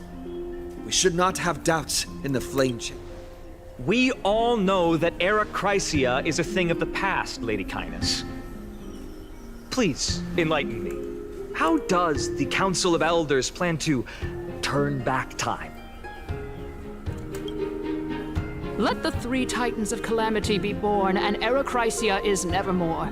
But bring demise to those Titans, and Era Chrysia will descend upon us again.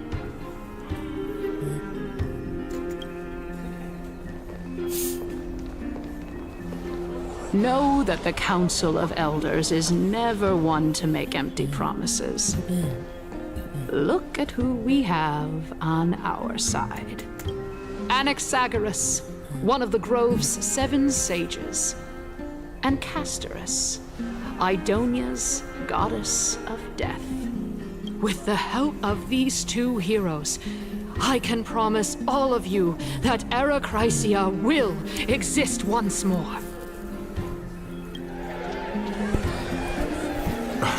Aren't they Chrysos heirs? They're supporting the Council of Elders instead? It's clear from the start that these heroes do not get along well in their group. All the more proof that Aglaya is unfit to speak on behalf of every Chrysos heir. I am in favor of Era Chrysia. Era Chrysia! Era Chrysia! Era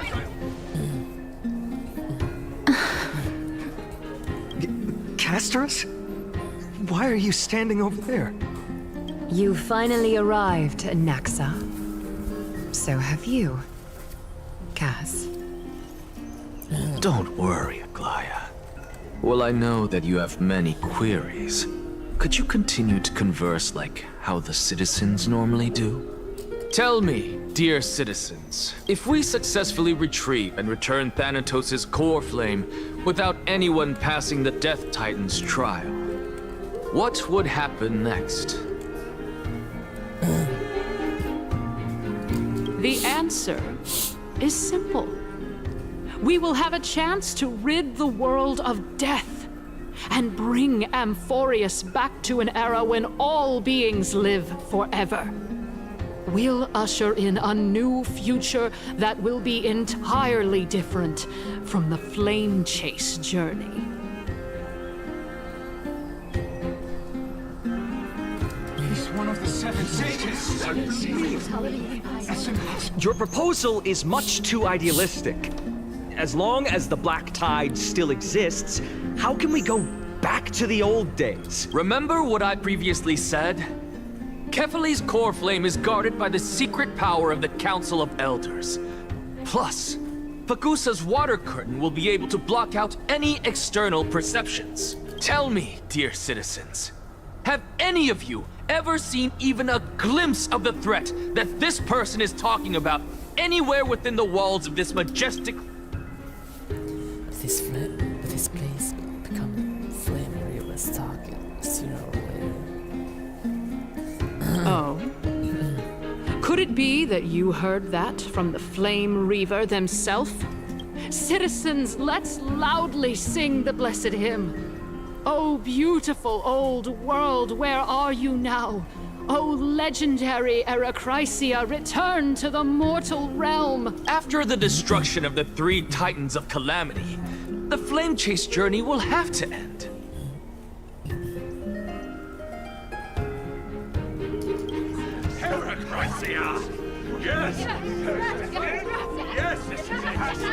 This is bad. The masses are now totally riled up. Anaxa, pray tell. Everything that you've mentioned hinges on the premise that we can find Thanatos' existence, right? Thank you, Lady Aglaya, for still caring about this city. However, dear citizens, we are truly fortunate and blessed. For Castorus, Idonia's goddess of death, will surely find Thanatos under my guidance. What?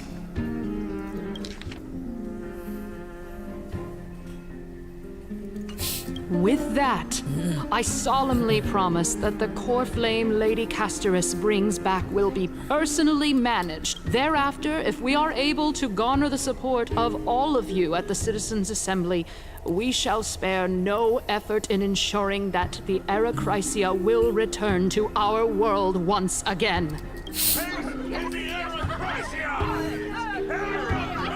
With the balance shattered, the result is clear.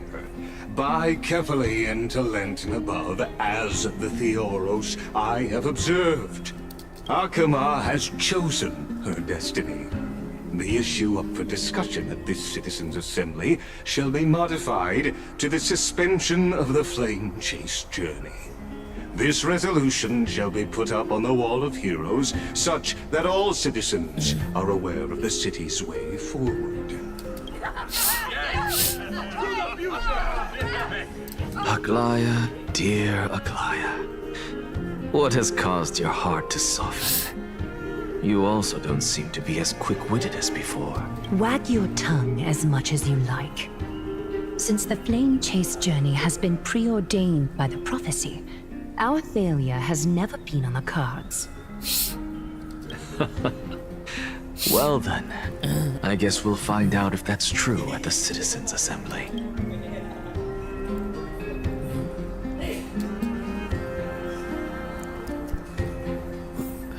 Castorus? What's going on?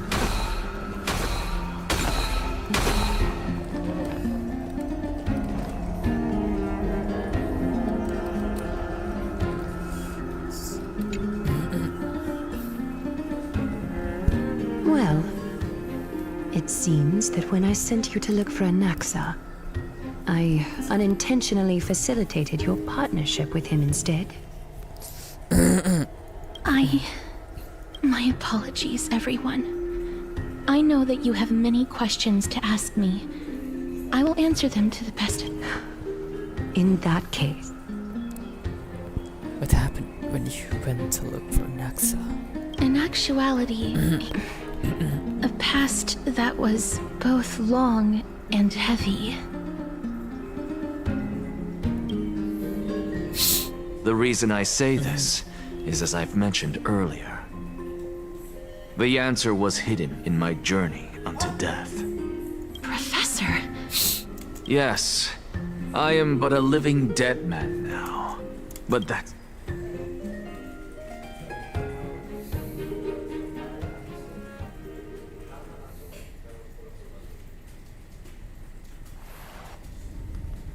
Have you heard of this tale before?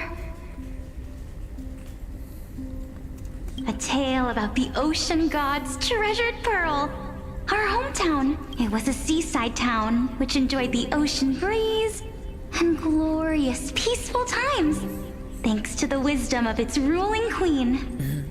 Until one day, an evil dragon descended upon the town. Its wings were large enough to blot out the sun, while its claws were sharp. It barged into the tall tower and devoured the queen's beloved daughter. It even settled itself in her bedroom, like a tyrant king. The queen assembled 300 warriors who managed to subdue the evil dragon by chaining it up. However, when the queen slit open the dragon's belly, she realized that the princess had long since been digested, and all that was left of her was a pile of bones. Devastated, it was then that a devious, smooth-talking scholar arrived at the palace and suggested that the princess could be revived through the use of dragon bone and dragon blood. That liar called this process the secret art of alchemy. The princess was reborn! The queen was overjoyed, blissfully unaware that the evil dragon's soul still lurked within the princess's body. As revenge, the evil dragon swallowed the poor queen, the glib liar, the courageous warriors, and all of the town's innocent civilians in a single, worse still. The souls of the deceased were refused entry to the Netherrealm because they were filled with regret. Forced to roam the mortal realm, these resentful souls ultimately converged into a river of souls that would not retreat for a long time. The terrifying death had consumed all. Thereafter, our hometown fell into ruin as well. Until... Until? Actually, I don't know what happened next either. Oh, my... It seems that you still like to whet people's appetites even after all this time, Pelixia. So, according to your story, this is how I used to look? It's practically a mirror image, and yet, what exactly is this? A miracle that I created with alchemy. As for what it is and how I was able to accomplish it, I'll keep the answers to myself for now. Oh, my goodness. Is this cliffhanger really necessary? Quiet, Titan. Continue to enjoy this splendid play, and the Dragon, huh? I've heard this legend before. In that case, what do you think of it? I think that this so-called alchemy was a tenuous analogy added to the story by future generations. After all, you've never heard of a tradition of alchemy in your hometown before, have you? Indeed. Before I left home to pursue my education, I never even knew that anybody was looking into this area of study. Therefore, we can just treat this tale as a fable told to young children. A fable, you say? If so, what moral is it trying to impart to the kids? I guess it might be the concept of equivalent exchange? Oh? I thought the moral might be closer to something like honor the dead. Huh. What? At a loss for words? No. I merely realized that we're both thinking of the same principle. If life is priceless, then there is hardly anything else in this world that is of equal weight to it, right? Indeed. As expected of the wisest scholar in the land. You flatter me. Why don't I ask you a question as well, as a form of equivalent exchange? Of course. If I imparted my knowledge of the art of alchemy to you, would you use it to resurrect someone you loved? What? What kind of strange question is this? I got it. You're just trying to get me to tell you whether I like anyone, right? Let's just leave it at that. That was rude of me. Yes, I would. Oh? Death is inevitable. In the days to come, I'm certain that someone whom I cherish deeply will leave me for good. If such a mighty power really existed, I think I would use it without hesitation. After all, you, me, and the rest will all have to face that fateful moment.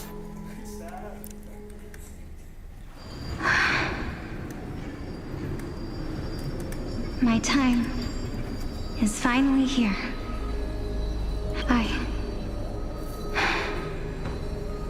I am unable to complete the trial. You shall wither, and through that, the dead will sprout again from the remains, and be reborn with the dead flame. It is a pity that fate is such a cruel mistress. Is there no other way of interpreting those words? I'm afraid that the meaning is clear. Between my sister and me, one must pay the price.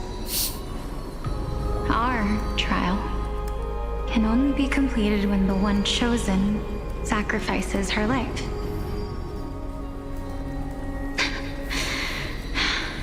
I'm afraid that the prophecy might even have selected a pair of twins for this exact purpose. Fortune makes fools of us all. My sister is prepared to sacrifice herself. And yet, I can't do the same. How absurd. My time is almost up, but I'm still afraid to welcome death. What should we do? If I'm ultimately not able to make up my mind... Since Chaos is willing to guide all of us and leave this trial to the end, there is still plenty of time for you to ponder. That's right. Don't allow the fog of an uncertain future to cloud your mind. Trial, prophecy, the topics that they're discussing seem familiar. But these three people must not have left their names in the epics. Otherwise, I would have some recollection of this.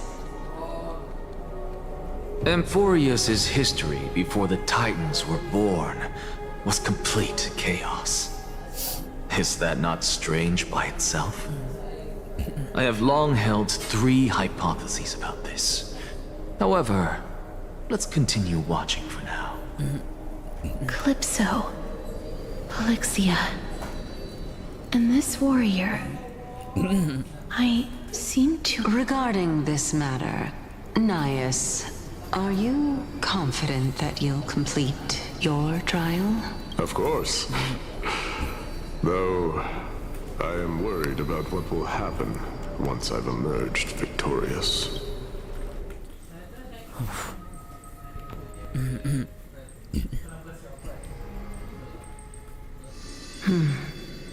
Looks like you have made up your mind. Yes, this is the safest course of action. Completely separating courage, honor, tenacity, sacrifice, and reason. You really know how to make things difficult. Please, young lady, witness my fall and demise. Lady Calypso, you shall... I do not understand.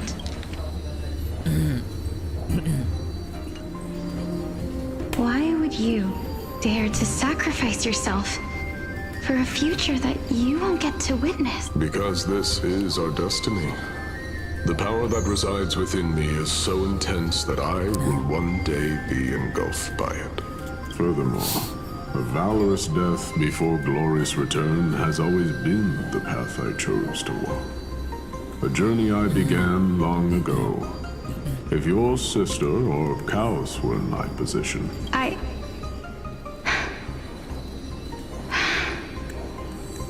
I'm not that brave. I don't know how... Despite... Let's chat, young lady. Perhaps I shouldn't end my journey so hastily. Since there's still time, I'm not worried about letting... Of course. This warrior has the embodiment of Nikador's divinity. He entrusted his life to us and allowed humankind to end his madness. That means that what I'm currently seeing before my eyes... Looks like one hypothesis of mine has already been proven true.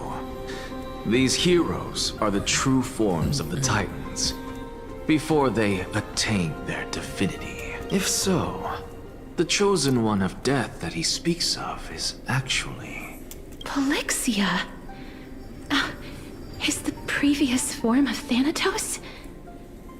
But her appearance... If this is true, as long as we can find out where she went, we'll naturally be able to figure out the location of the Death Titan.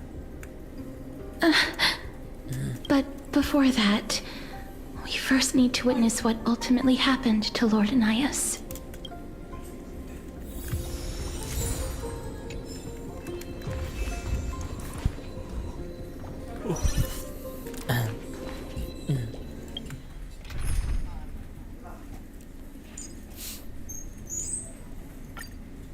Oh my.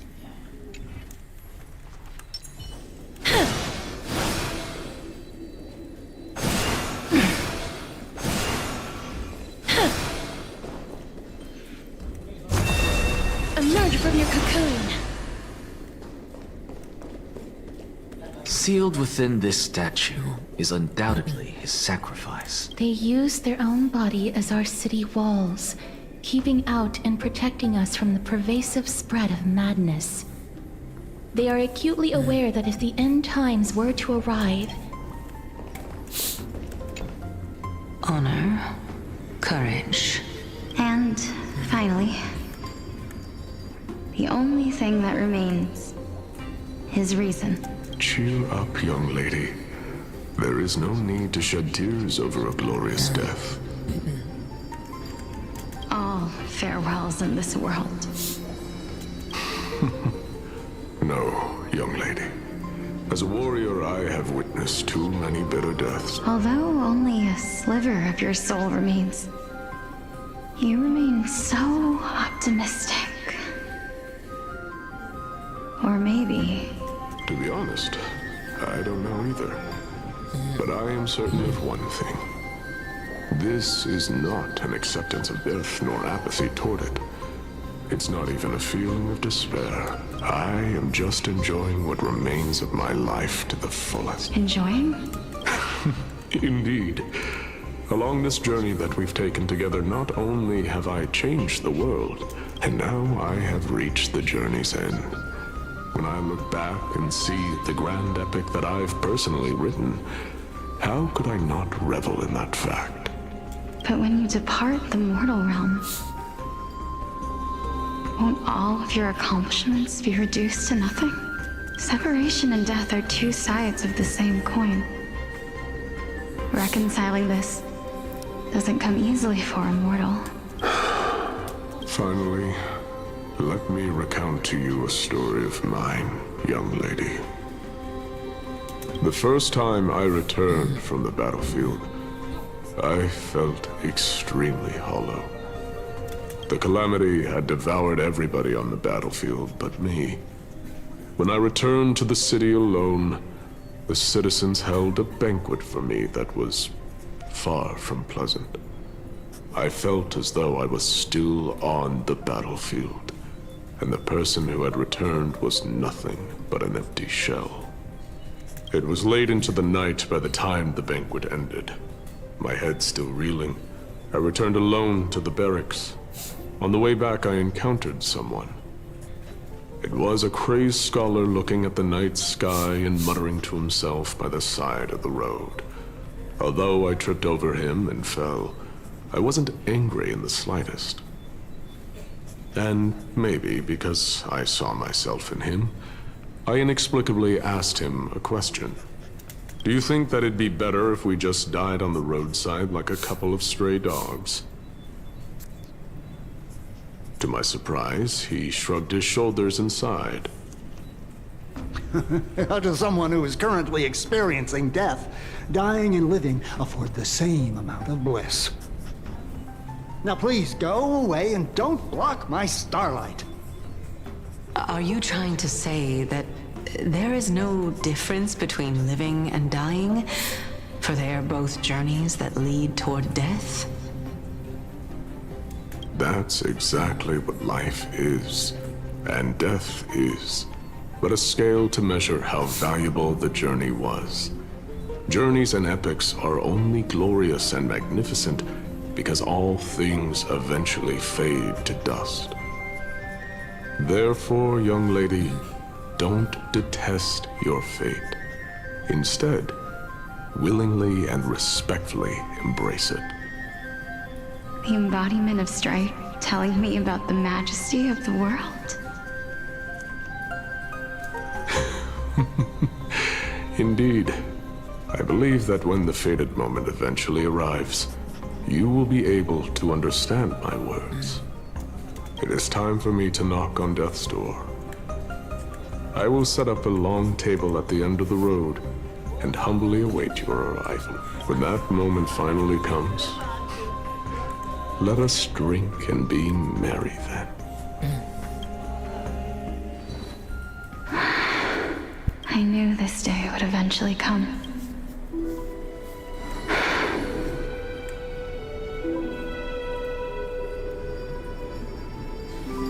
Are the both of you ready? Elixia. I'm here.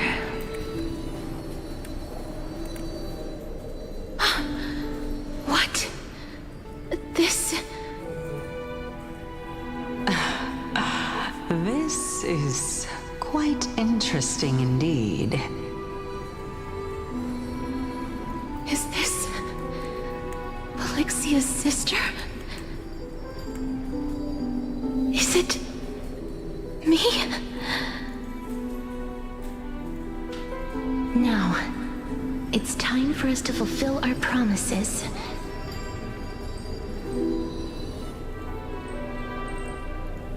Are you afraid?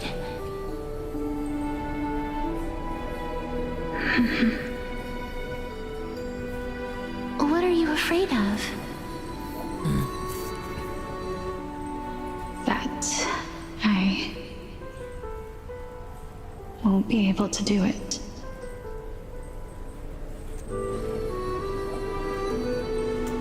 You shall wither, and through that, the dead will sprout again from the remains, and be reborn with the dead flame.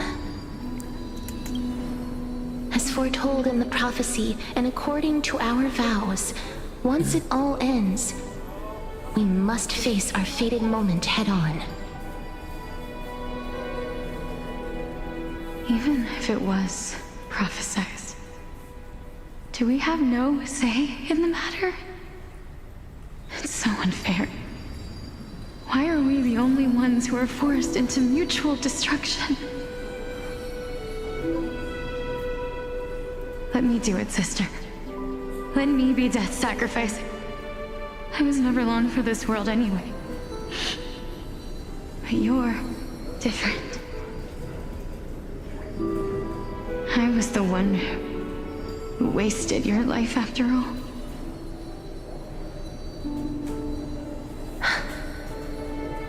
You're wrong, Polixia.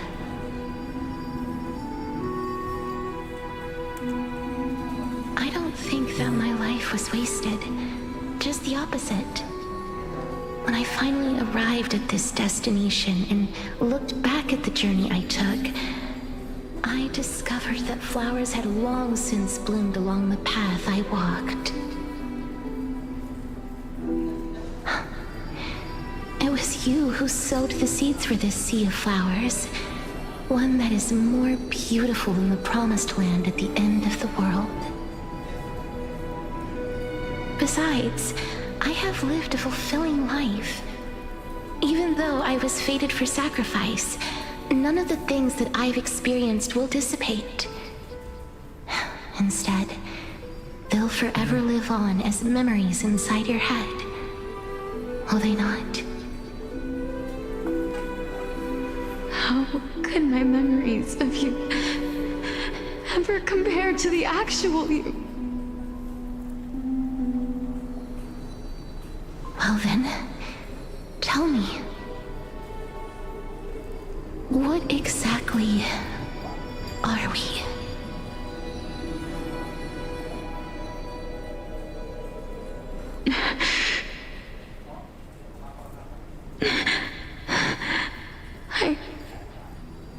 I don't know. I don't know either. But regardless of what the answer is, regardless of how we're shaped by others, or even by this world, ever since we were born, the fact that we existed was predestined, and nothing could erase it. This is why I will always, always be by your side. We're twins, after all. All right, my dear Polixia. It's time to extract my heart and light the flame of death. After that, use it to plant the first bud in the prophesied new world.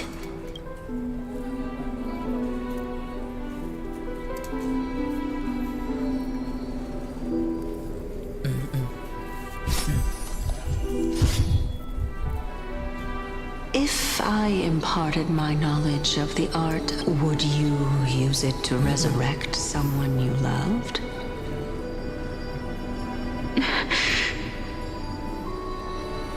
Death is inevitable.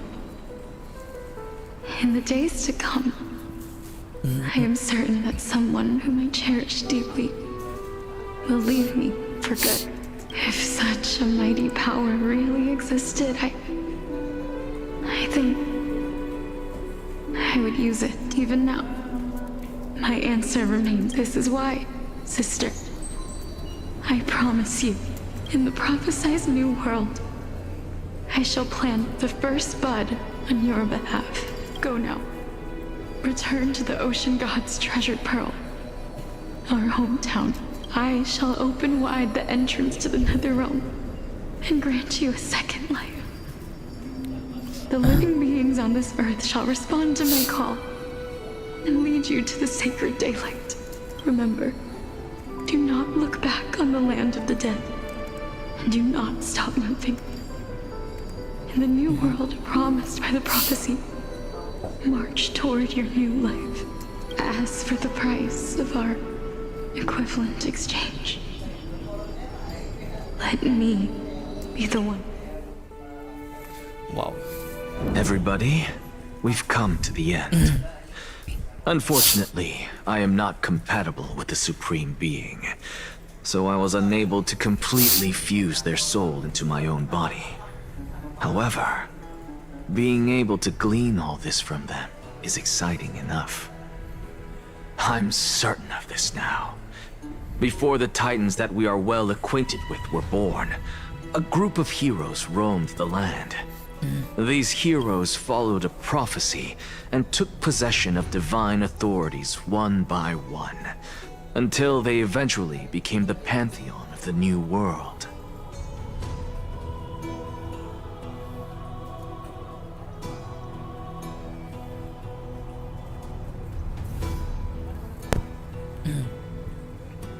Just like the flame chase journey of today, Amphorius's history is cyclical in nature.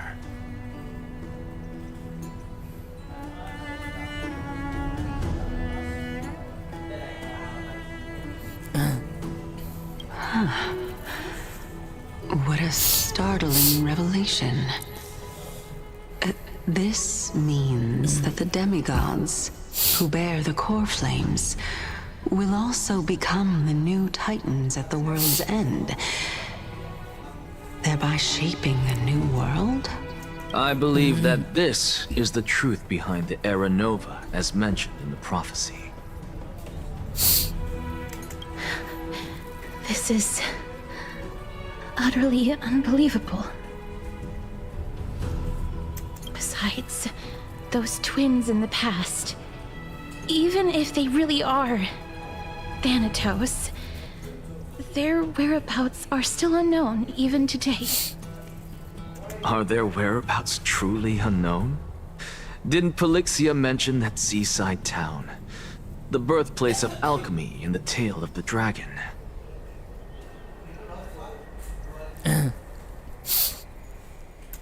In our world, there exists a city which perfectly matches that description. Styxia.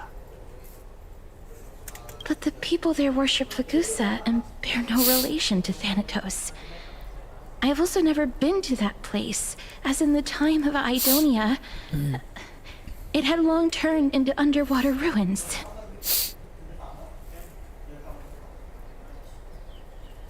Take this. This is... the new Sporist masterpiece, the Philosopher's Stone. It was made by transmuting all of the sages' wisdom into a single entity, with their flesh and blood as its foundation. Remember, I've mentioned before that the art of alchemy is all about conversion, tempering, and ascension. This process also applies to the pursuit of truth. Regardless of how unbelievable this sounds, the truths of the world have been refined from the impurities. Think about the story of the dragon. This stone will lead you to your real hometown, allowing you to reform the door to the Nether Realm and discover Thanatos' fate.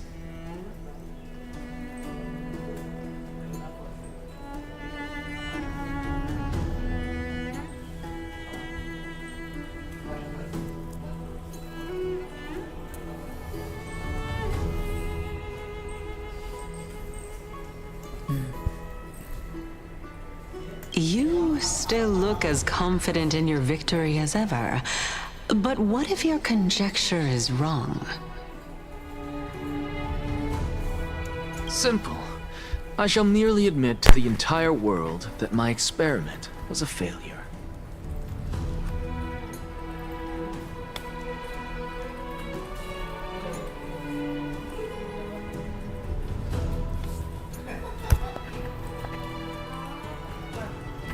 However, my line of thinking will not fail, because I have already planted the seeds of doubt into the hearts of the masses.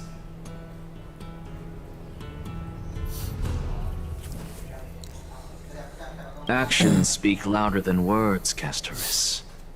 With the assembly about to begin, don't forget the promise you've made. I've already searched for so long. I'm willing to try one more time. Well, but before I leave, I have another question.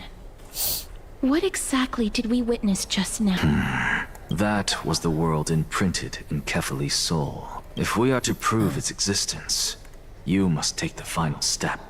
I understand. Hey, child of humanity. Don't get antsy. I still remember the question you posed to me. As a scholar, I do not wish to offer up ambiguous conclusions. Let's discuss this topic again when she manages to find the evidence. I merely wanted to ask, was that, if so, rebirth is no longer an option for you? Why not? When I was a child, I lost someone dear to me. When I was a teenager, I lost my faith. A while back, although you saved my life, I also lost my soul in the process. Now I'm merely forsaking my body. What's the big deal? Why are you always finding ways to die? Isn't it good to be alive? This is but a necessary sacrifice on my path to transform into the purest of them all. Can someone who's dead even claim to be the purest of them all? Furthermore, if your hypothesis is proven correct, does it not just confirm that the myths are true, and thereby invalidate all your theories?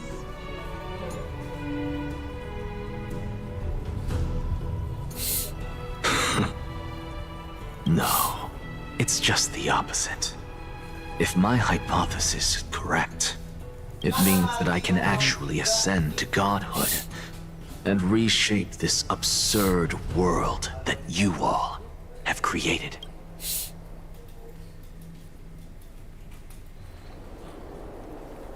That's a lot to take. Lady Aglaya, you know that the core flame of death has always been the greatest unknown regarding the Era Nova, which is why both you and Kindness desire to gain the power to control that core flame in the approaching Citizens' Assembly. Professor Anaxa has come to a consensus with Kindness. They want to suspend the trial once Thanatos' core flame is reclaimed, hoping thus to eradicate death from this world. If they're successful, then the flame chase journey will cease, and Akama can enjoy everlasting peace. But I know this runs counter to your wishes. So long as we do not usher in Era Nova, the Black Tide will never be eradicated. Even with Lord Mighty on the front line, and the Black Tide not posing an immediate risk, the danger nevertheless remains. Honestly, it's difficult for me to assess the pros and cons in this decision. But someone must bring the core flame before we can begin negotiations over it. The Titan could be very near. I cannot let this chance slip by. Besides, someone has to make this trip to bring back Mr. Soul. Well said. You already had every reason to seek an audience with Thanatos. It's that great performer who has weaponized your wishes and placed us in this difficult situation. A world without death. Do you desire that too? If fate dictates that my path must oppose yours, I will do all I can to resist it and protect what I aspire to achieve. Lord Mighty showed me that without taking the first step, all talk of what follows is moot.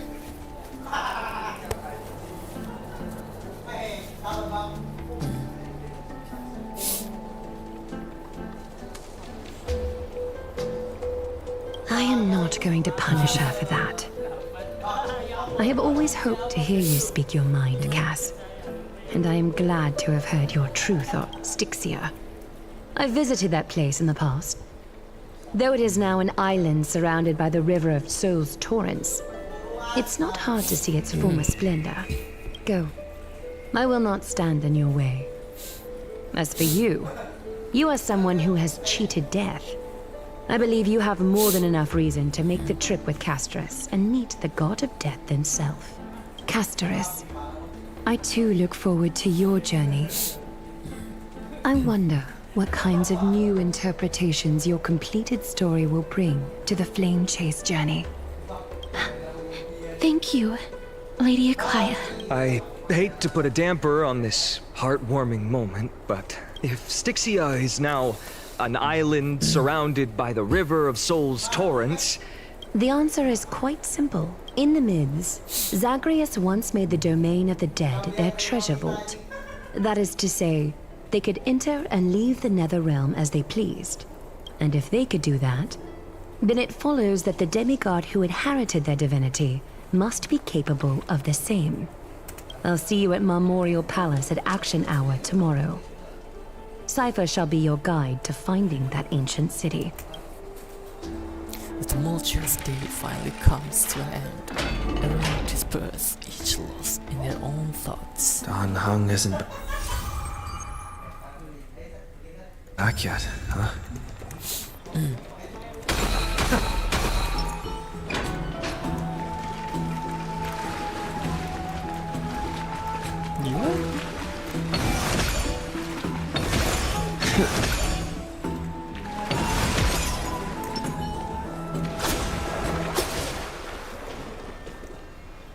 Hey, friend! Is the debate finally over? Did you win? The upper hand is ours, we trust them. We're tied with the council. With Council of Elders, we managed to win ourselves a glorious defeat. Really? But the look on your face says, well, moving on. I was hard at work even while you were at the debate. I borrowed a mountain of books from Cass to see if I could find a way to solve your problem. Let's see. I still have only 32 books to go. It's okay, we found a way. Really? Oh, that's fantastic news. I knew it. Hard work always pays off. Especially if you're as diligent as Mem. I feel like a huge burden has finally been lifted off my shoulders. Why are my eyelids so heavy all of a sudden? There's nothing more we can do for now. Let's get some rest. Oh, you're right. Good night, ma'am. Good night.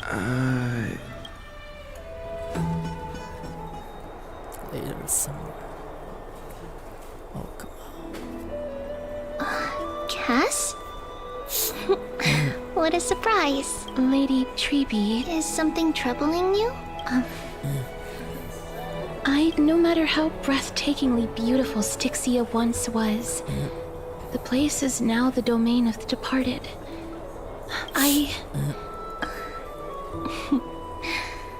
Has anyone told you that your eyes are sparkling today? Is that a figure?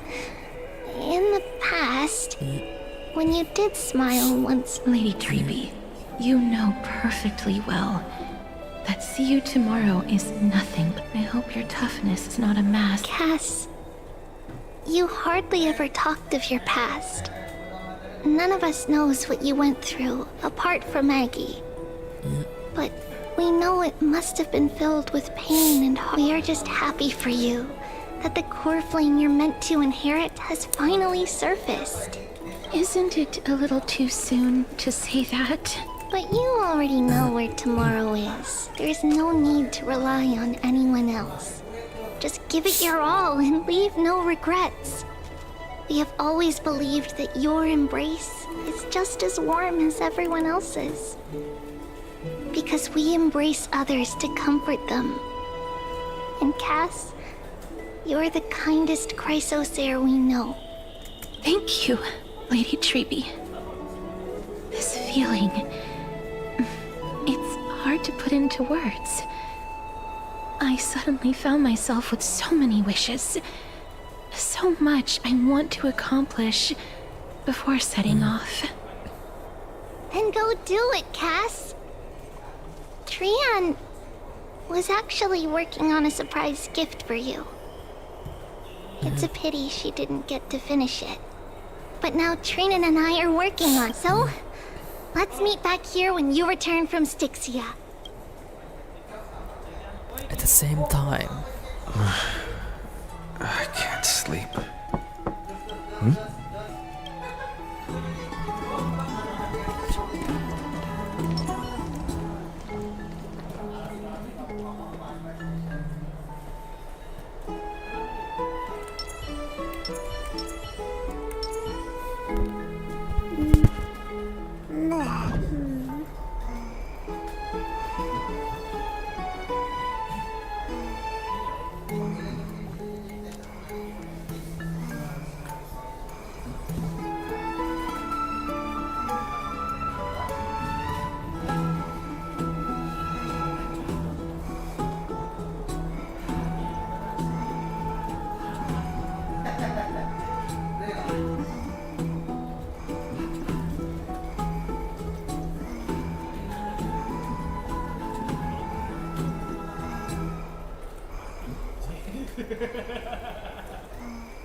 It's me.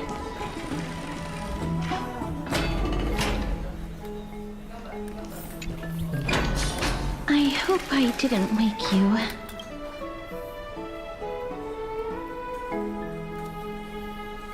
is it not a mission from Aglaia? Huh? No. No. I'm here because of private matters, actually. If it isn't too much to ask, I'd really like it if you could come along with me to retrieve something. Sure, let's go. As expected, manual labor. Whoa, I feel so sleepy all of a sudden. Aren't you going to ask me what it is? It isn't a long way from here. Shall we?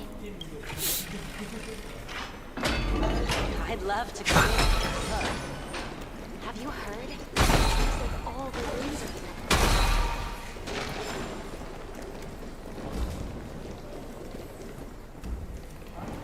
Faith can dispel the black tide. Goddamn. The streets are packed. It seems the vote to pause the flame chase journey has begun. I want to vote! Tell me how I can vote! Take your ceramic shard, engraved with the Kephili rune, select the Council of Elders in your heart, and pray silently until the shard registers your choice. Then toss it into the Dolium. The Council of Elders? More like the Council of Buffoons! The Black Tide took my hometown long ago! Or are they kidding with bringing back Erechrysia? It's all a sham to create their own Erechrysia in Akama! The Titans are just. So long as we do not overstep our bounds again, we will not incur divine wrath. Oh, please. The time when these deranged titans should have vacated their spot to the demigods is long overdue. And I pray that Talantans smack some sense into you with their scales. We shall see how this turns out. That was... It's another peaceful day in Okinawa. Yeah, watching people scrabble is kind of fun. I suppose peaceful is technically correct if no actual violence happened. To this day, I still find it almost unreal that Akama is the only place illuminated by light amidst the crumbling ruins of Amphorius. And its people are even holding votes to reconcile differing opinions. This peaceful sight is making me forget that this is the end times. This is what the flame chase journey is all about. Shouldn't you have gotten used to it by now? Before coming here, I had lived for many years in Idonia, a city of rime and frost.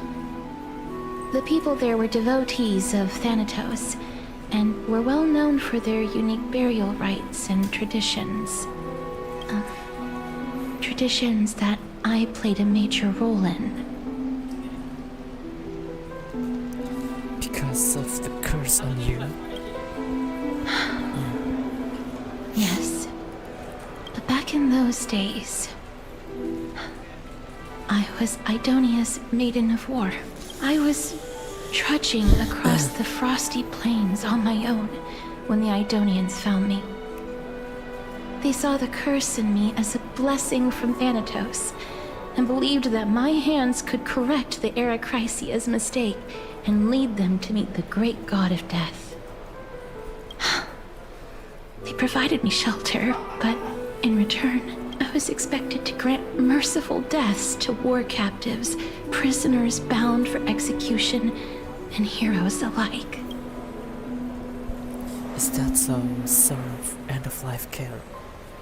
Isn't that just an executioner? Excuse me. Yes. No matter how kind or cruel the means, nothing can change the essence of death. Taking away someone's life is never worthy of religious worship.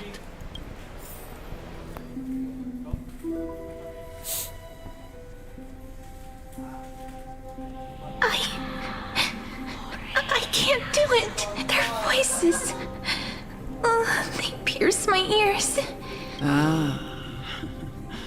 I know that feeling, child. I was once as lost as you are now.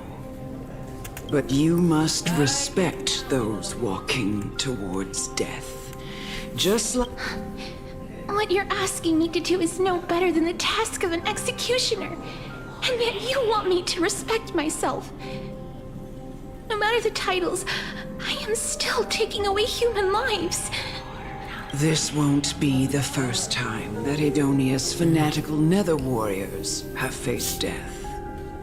On the contrary, recruits new to the battlefield often run away from their first fight. Death is the mightiest and gravest power in this world. The fact that you can wield it means you are deserving of respect. That's such a twisted reason. Then let me tell you a story. In Idonia, the great swords commonly used by executioners are called Draconian, in memory of Drakon, and the sword has 3 air holes along its body. If the sword is swung down swiftly and accurately, the holes would make no sound, and the executed would also depart this world quickly and painlessly. But should the executioner have any hesitation, the holes would produce a piercing whistle. On that cue, the screams of the executed. Every executioner after Drakon is to hone their sword skills every day in preparation of future executions. Every swing of their blade must be more resolute than the last, for failing to do so will bring pain. Pain for the dying, as well as pain for themselves. No. I can never get used to this. You misunderstand, child. I am not telling you to get used to it. I'm asking you to consider the source of the dead's suffering and use that knowledge to fortify your future touches with more and more determination. Go, walk with the dead and love them as you love life. Then you'll know. Please, don't kill me. I don't want to die.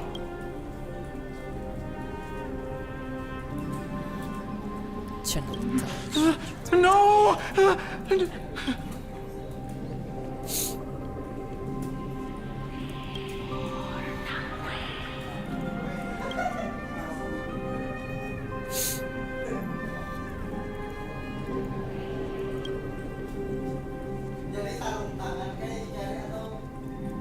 May you gain some insights through his sacrifice. Is this all? No. Come with me. This is just the beginning of your life as the Maiden of War. You executioner!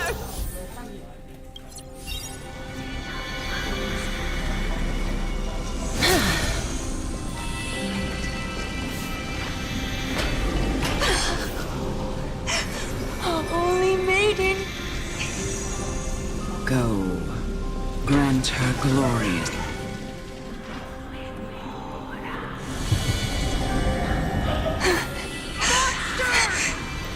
Thank you. Do it then, executioner. You heard him.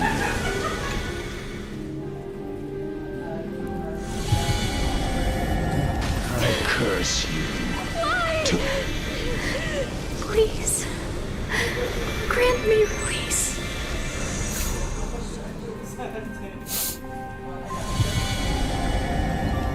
When will this ever end?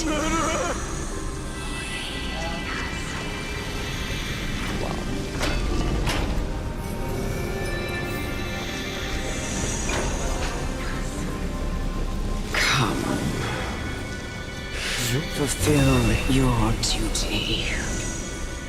What are you trying to do with me? I have aged.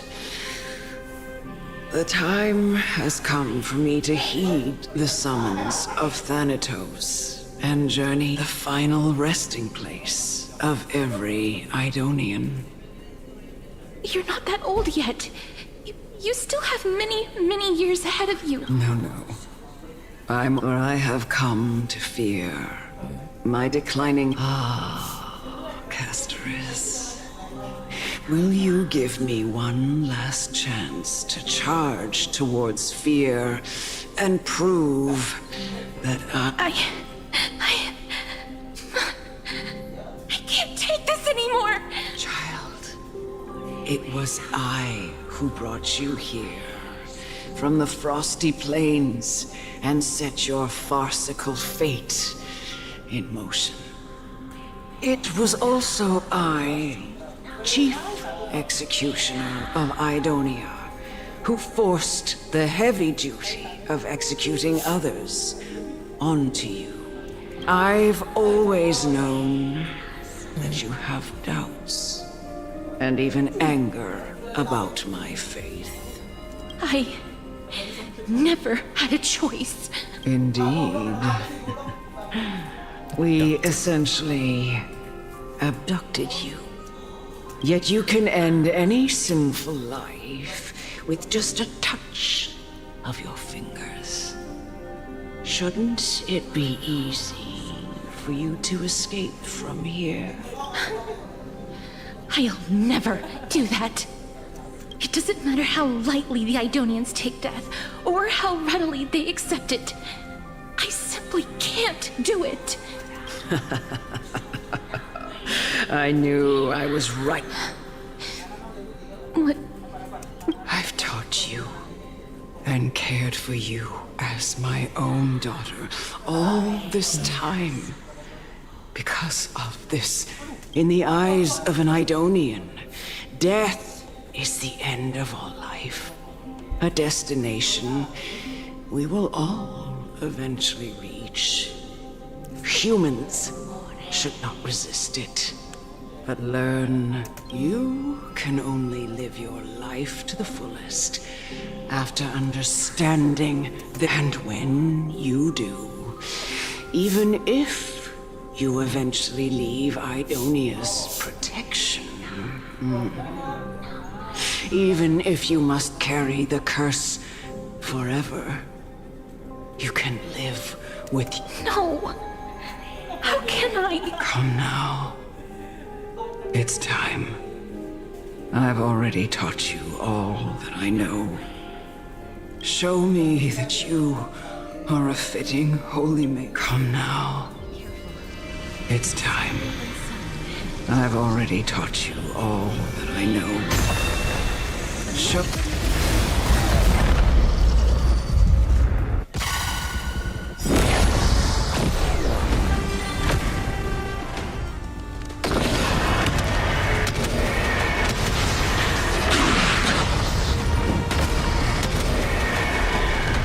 May death protect us!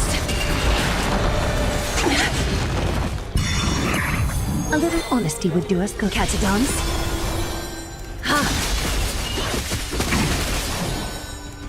As you wish.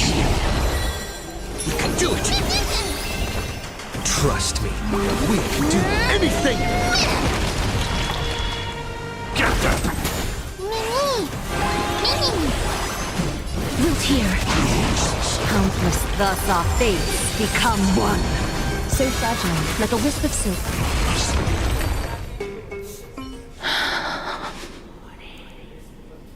This was the last time I followed her command. I gently touched the elderly woman before me. The executioner, who had seen too much death, died the same way as everyone else. A gasp for air, a wistful look in her eyes, and a barely perceptible tremor in her fingertips. Elder Amunet, the person who tried to teach me about death, ultimately vanished like dew in the morning mist. She spent her life embodying the beliefs of the Idonians, and when death finally came, she embraced it exactly as their doctrine had taught. I have nothing but respect for her. I erected a cenotaph in her honor in the marshes outside Idonia's city walls with the others I had laid to rest. Then, I set out once more in search of Thanatos. It was a long, long journey. I heard so many discussions about death along the way. Life finds meaning in death. It seems the most terrible darkness in this world. Everyone talks about its heavy weight. Some resist it, some worship it, and some even revere it. How did a disappeared titan become the deepest fear of humankind? And why do they haunt my dreams? I continued my travels to seek an answer. Initially, I just want to know if my touch, if my embrace, can I make anything? Can I leave any? I don't want to die. Please, I'm begging you, just let me go. I don't want to die, please. I don't want mercy like this. Just let me go. I need it. I don't.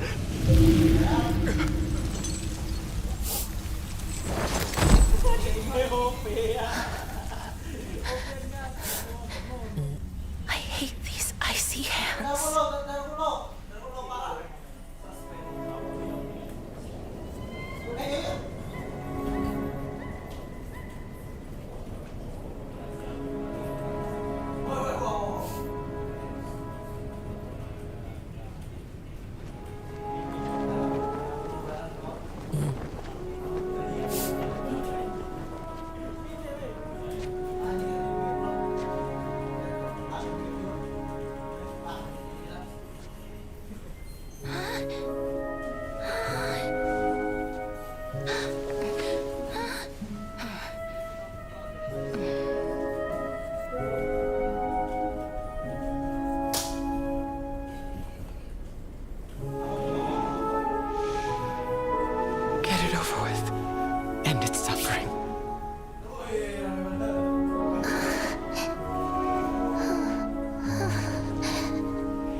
The Reaper has blessed your hands. Only you can grant them peace.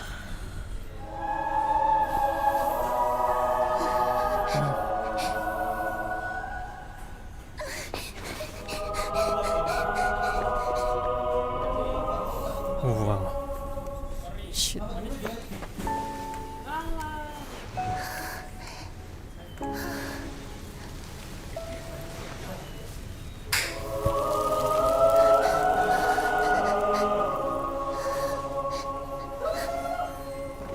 Embrace death.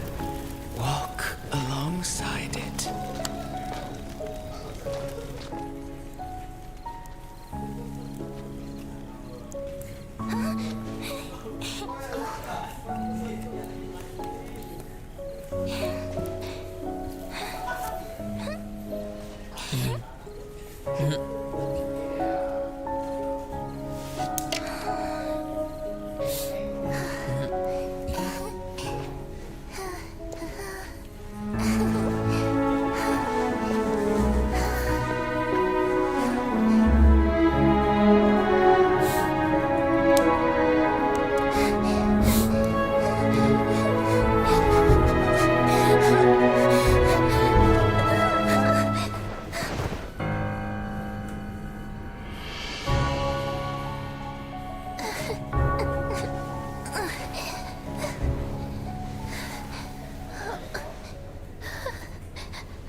Is that you, Castoris?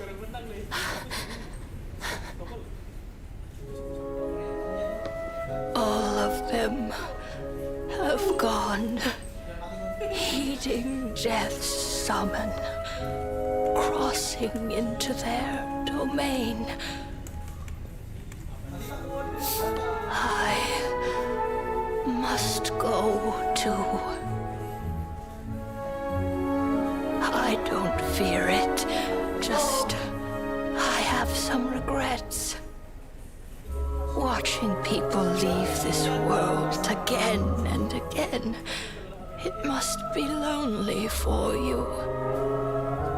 You must want to desperately embrace them before they go.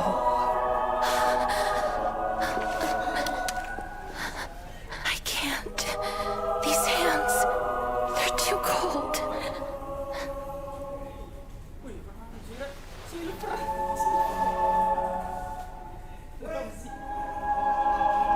But Big Sister Castoris, your hands are so warm. Just like anyone else's. So go on. Don't hold back. Give me a warm hug.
moments like these really be warm.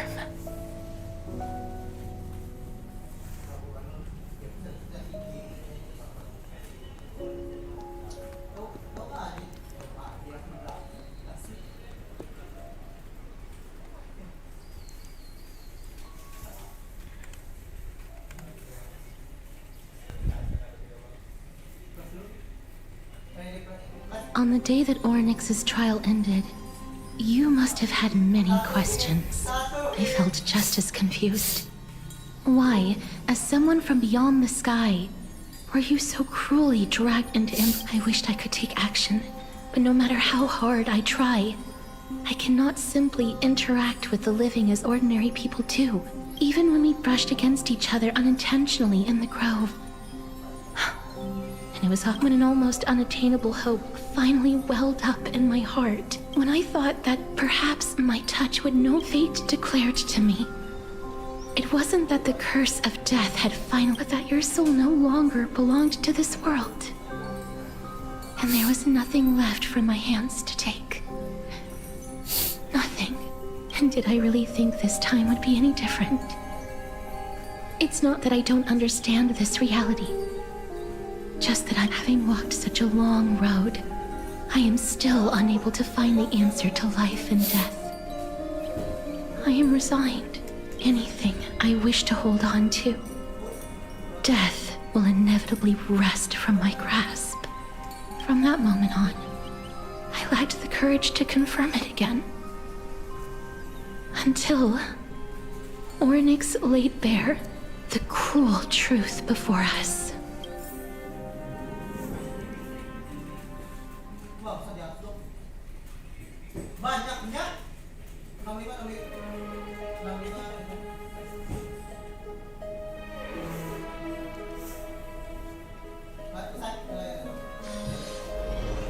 But now, perhaps I might have one last chance.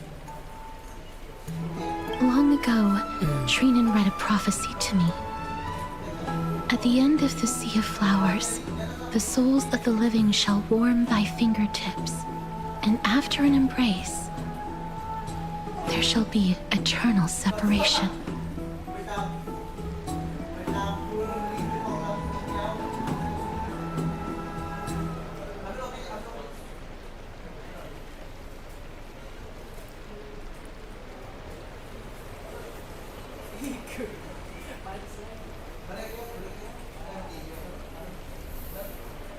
I found no surprise in it, for her words sounded not like a foretelling, but a perfect reflection of my past. Embraces in this world are born of reunions, yet my touch speaks only of farewells.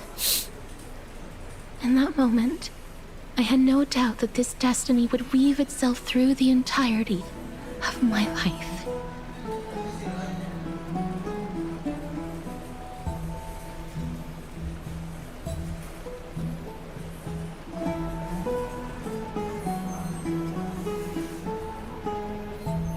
And yet, things have taken a turn for the better. Now that I can finally have an audience with Thanatos, I have no reason not to give it my all. For your sake, and for my own.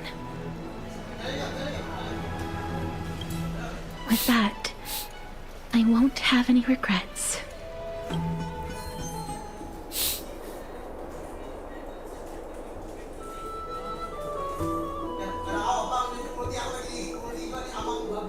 Let's put that aside for the moment. We've arrived. I want to retrieve a small gift I specially prepared for you. I made it myself. Like the journey to seek an audience with the Death Titan cannot be an easy one. I want to make full use of every moment I have. No, it isn't. You'll know when you see it. Look, it's right there. Huh? Where did it go? What's going on? Looks like someone left something behind.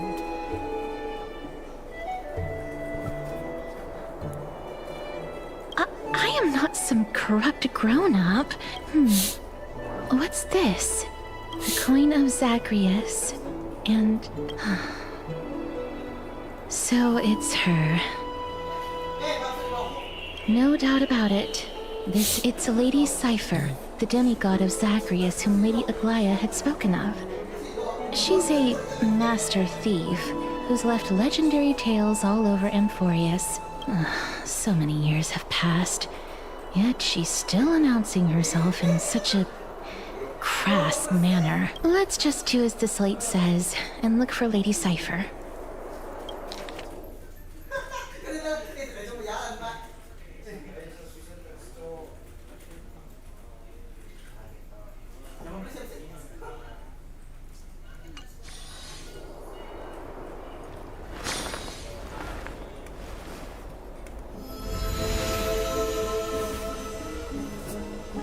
Look, it's right there.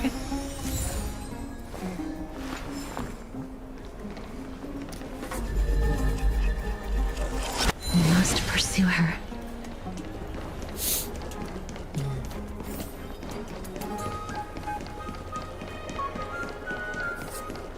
Huh?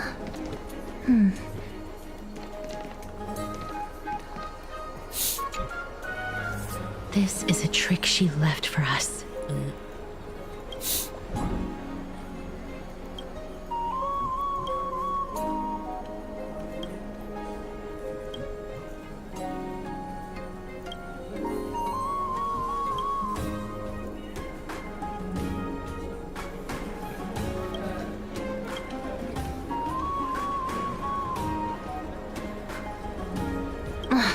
She's incorrigible.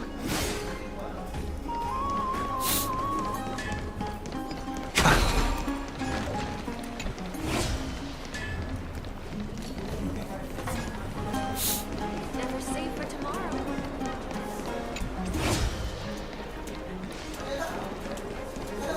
It's about time you do some exercise.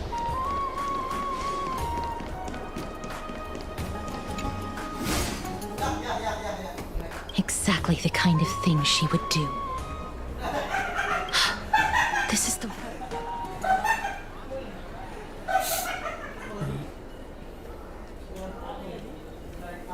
We must pursue her.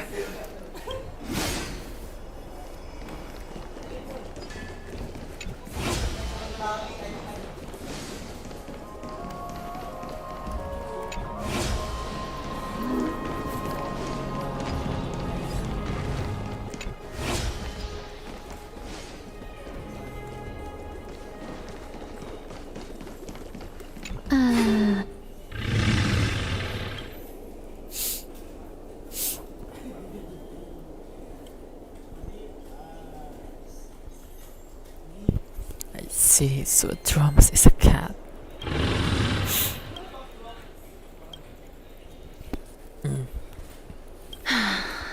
Lady Cypher, please come on out. You're still careless as ever. Shouldn't you keep such a precious gift near your bosom? Since you know it's a gift for someone else, please give it back to me. Stop hiding among the people and letting the wind carry your voice. Now, since I know it's a gift, that just means I need to milk its worth. The children of the wind never stay for long in one place. Unless your offer is tempting enough to still the wind. What say you? Name your price.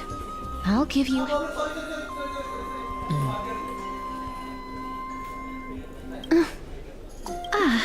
I'm sorry.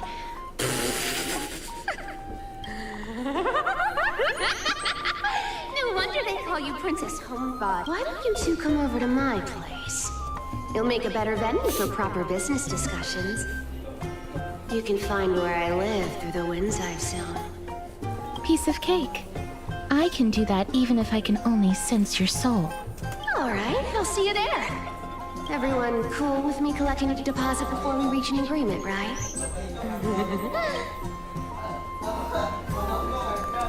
Where did my dew of divine blood go? She's incorrigible.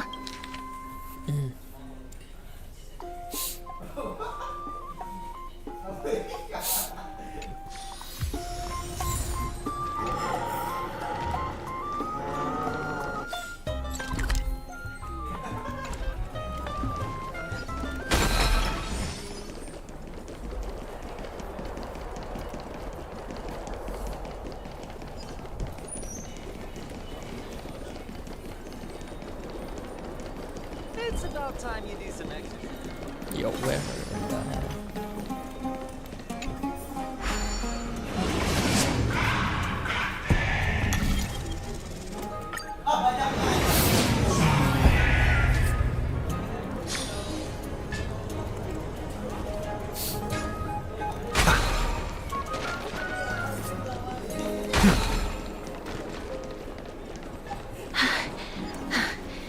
Here we are.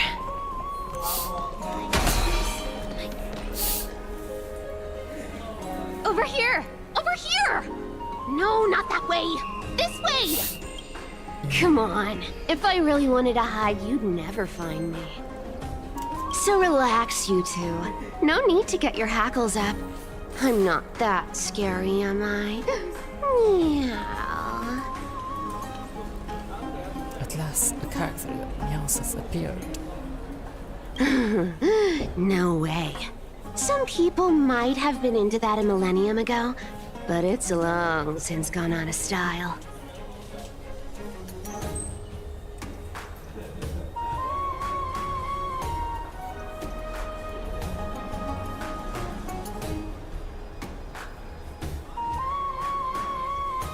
Loosen up, buddy.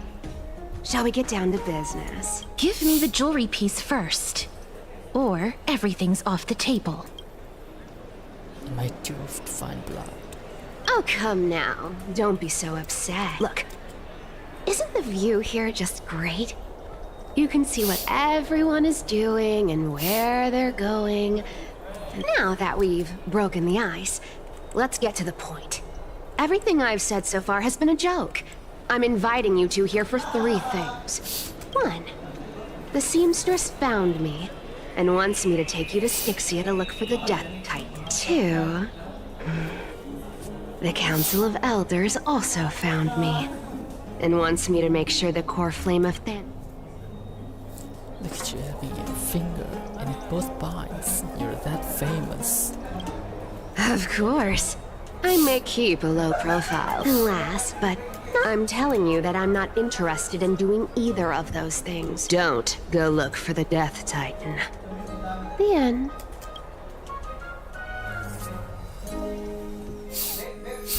Whoa. This is some high-quality stuff, and this room is full of it. How much are these worth, Did you get all this through that Aranova gimmick? Some of it is family fortune, while the rest came from my business as a dressmaster. Don't liken the flame chase work to your shady dealings. Wow. I should have busted down your door instead of going around like a thief. Well, spill. Payment for doing... Did you forget my stance to all this? You wish to run away. Run away from your responsibilities, from the prophecy, and from your destiny. You shall walk with greed and die over petty change. I understand this prophecy weighs on you immensely. That is why I have never reproached the demigod of trickery for running away. But I need you right now, so don't turn me down. You know, maybe the gods got your tongue with their golden threads, Aglaya. I'm not hearing any sincerity in your words. Give me a reason why you're bowing your noble head to me. We lost Trian. Oh. The divine power of passages is running out. I need another demigod to escort Oh, I get it now. You're sending Casterus to her death. And you want me to die with her. This is Casterus's own request. I have never seen her so determined. She brought this. She's also made up her mind to leave her confused past behind, as will you, Cypher, when you finally make up your mind. Don't be so sure. Time is hard in the likes of you and I. But Casterus remains pure as driven snow. She can always turn back before the end, you know? Maybe she'll remember Trian's sacrifice. Maybe she'll remember the countless martyred Chrysos heirs. Maybe she'll remember you, with your one foot in the grave. Tell you what, why don't I take this room of treasures as a security deposit? And we make a bet. Go on. I bet she'll change her mind and turn back.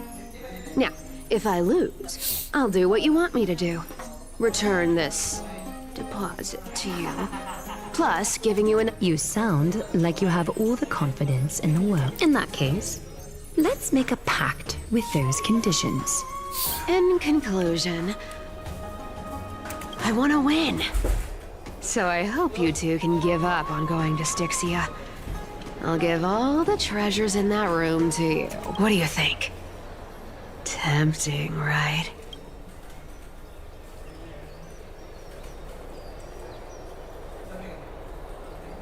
I decline. If we don't... Oh? I can't go into the details, but we have to go to Styxia.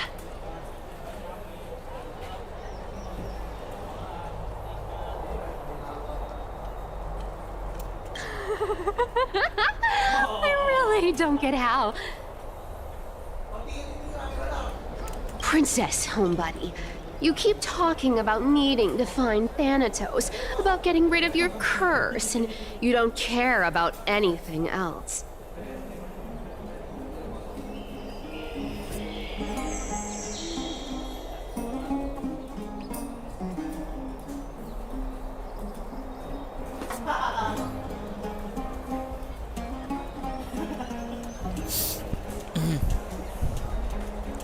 But did you ever live for your own pleasure? Even for just one day? What are you trying to say?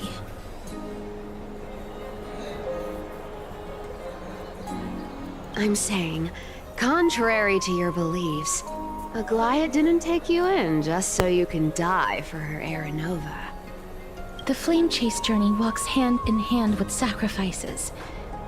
Isn't that why you're always running away from Lady Aglaia?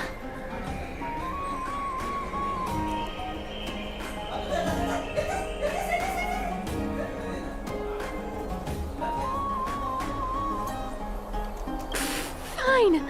Never mind. We all have our own problems. I ain't gonna say anything anymore. It's not like I was gonna honor that bet anyway. But listen to me. Styxia is no tourist destination. Sure, yet I've never been there. And I never plan to. Because even a demigod can't be sure. Now I'm supposed to escort you to Styxia. Sure. Thank you very much. Her payment was in gold and precious stones, which only covers the living passenger. I don't like this. I have lived a longer life than most people. Though I'm not as good at doing business, Then how are you going to live the rest of your life?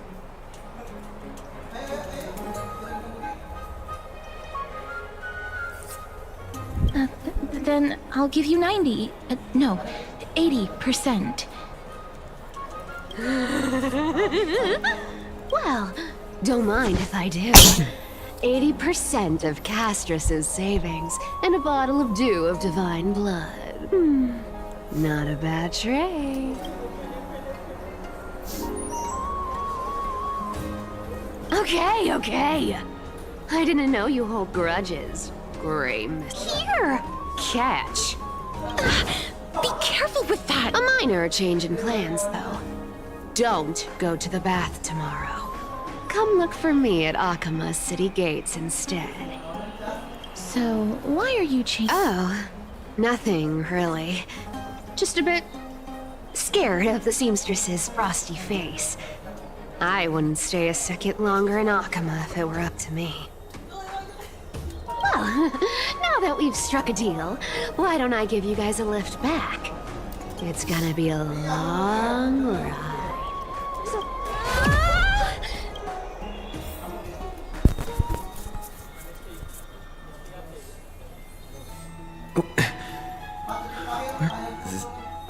This is... Never mind. It's getting... late.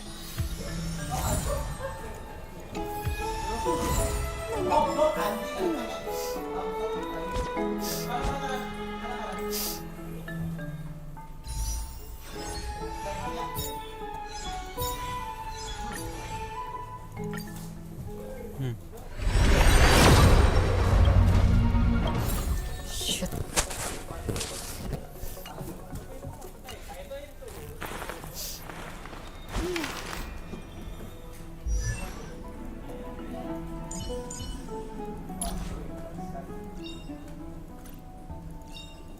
In the obscure prophecy of Dream, a star from the heavens has enlightened my path.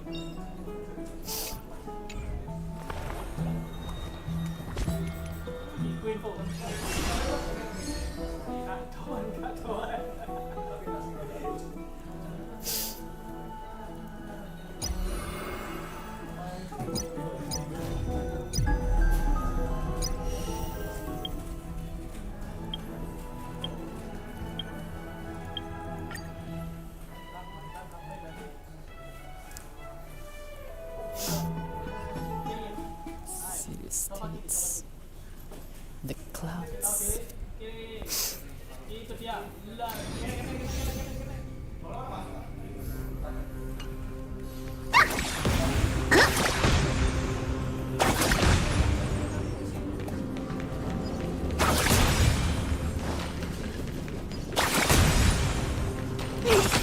Numbers! Numbers!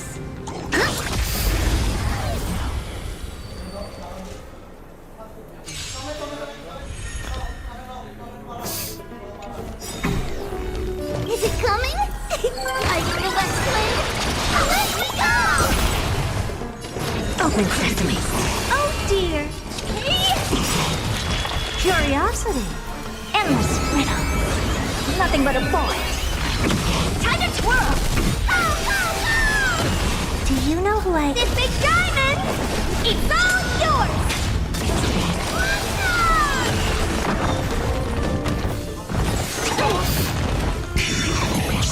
Honored to meet me.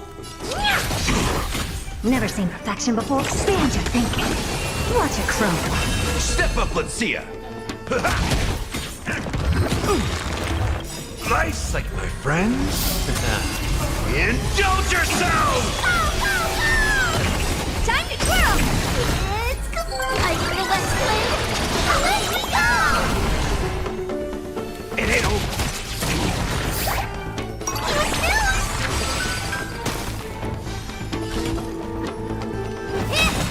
I don't have time. Curiosity. Endless riddle. Nothing but a void. Open sesame. Glimpse the unknown. Do you know who... This big diamond! It's all yours!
No.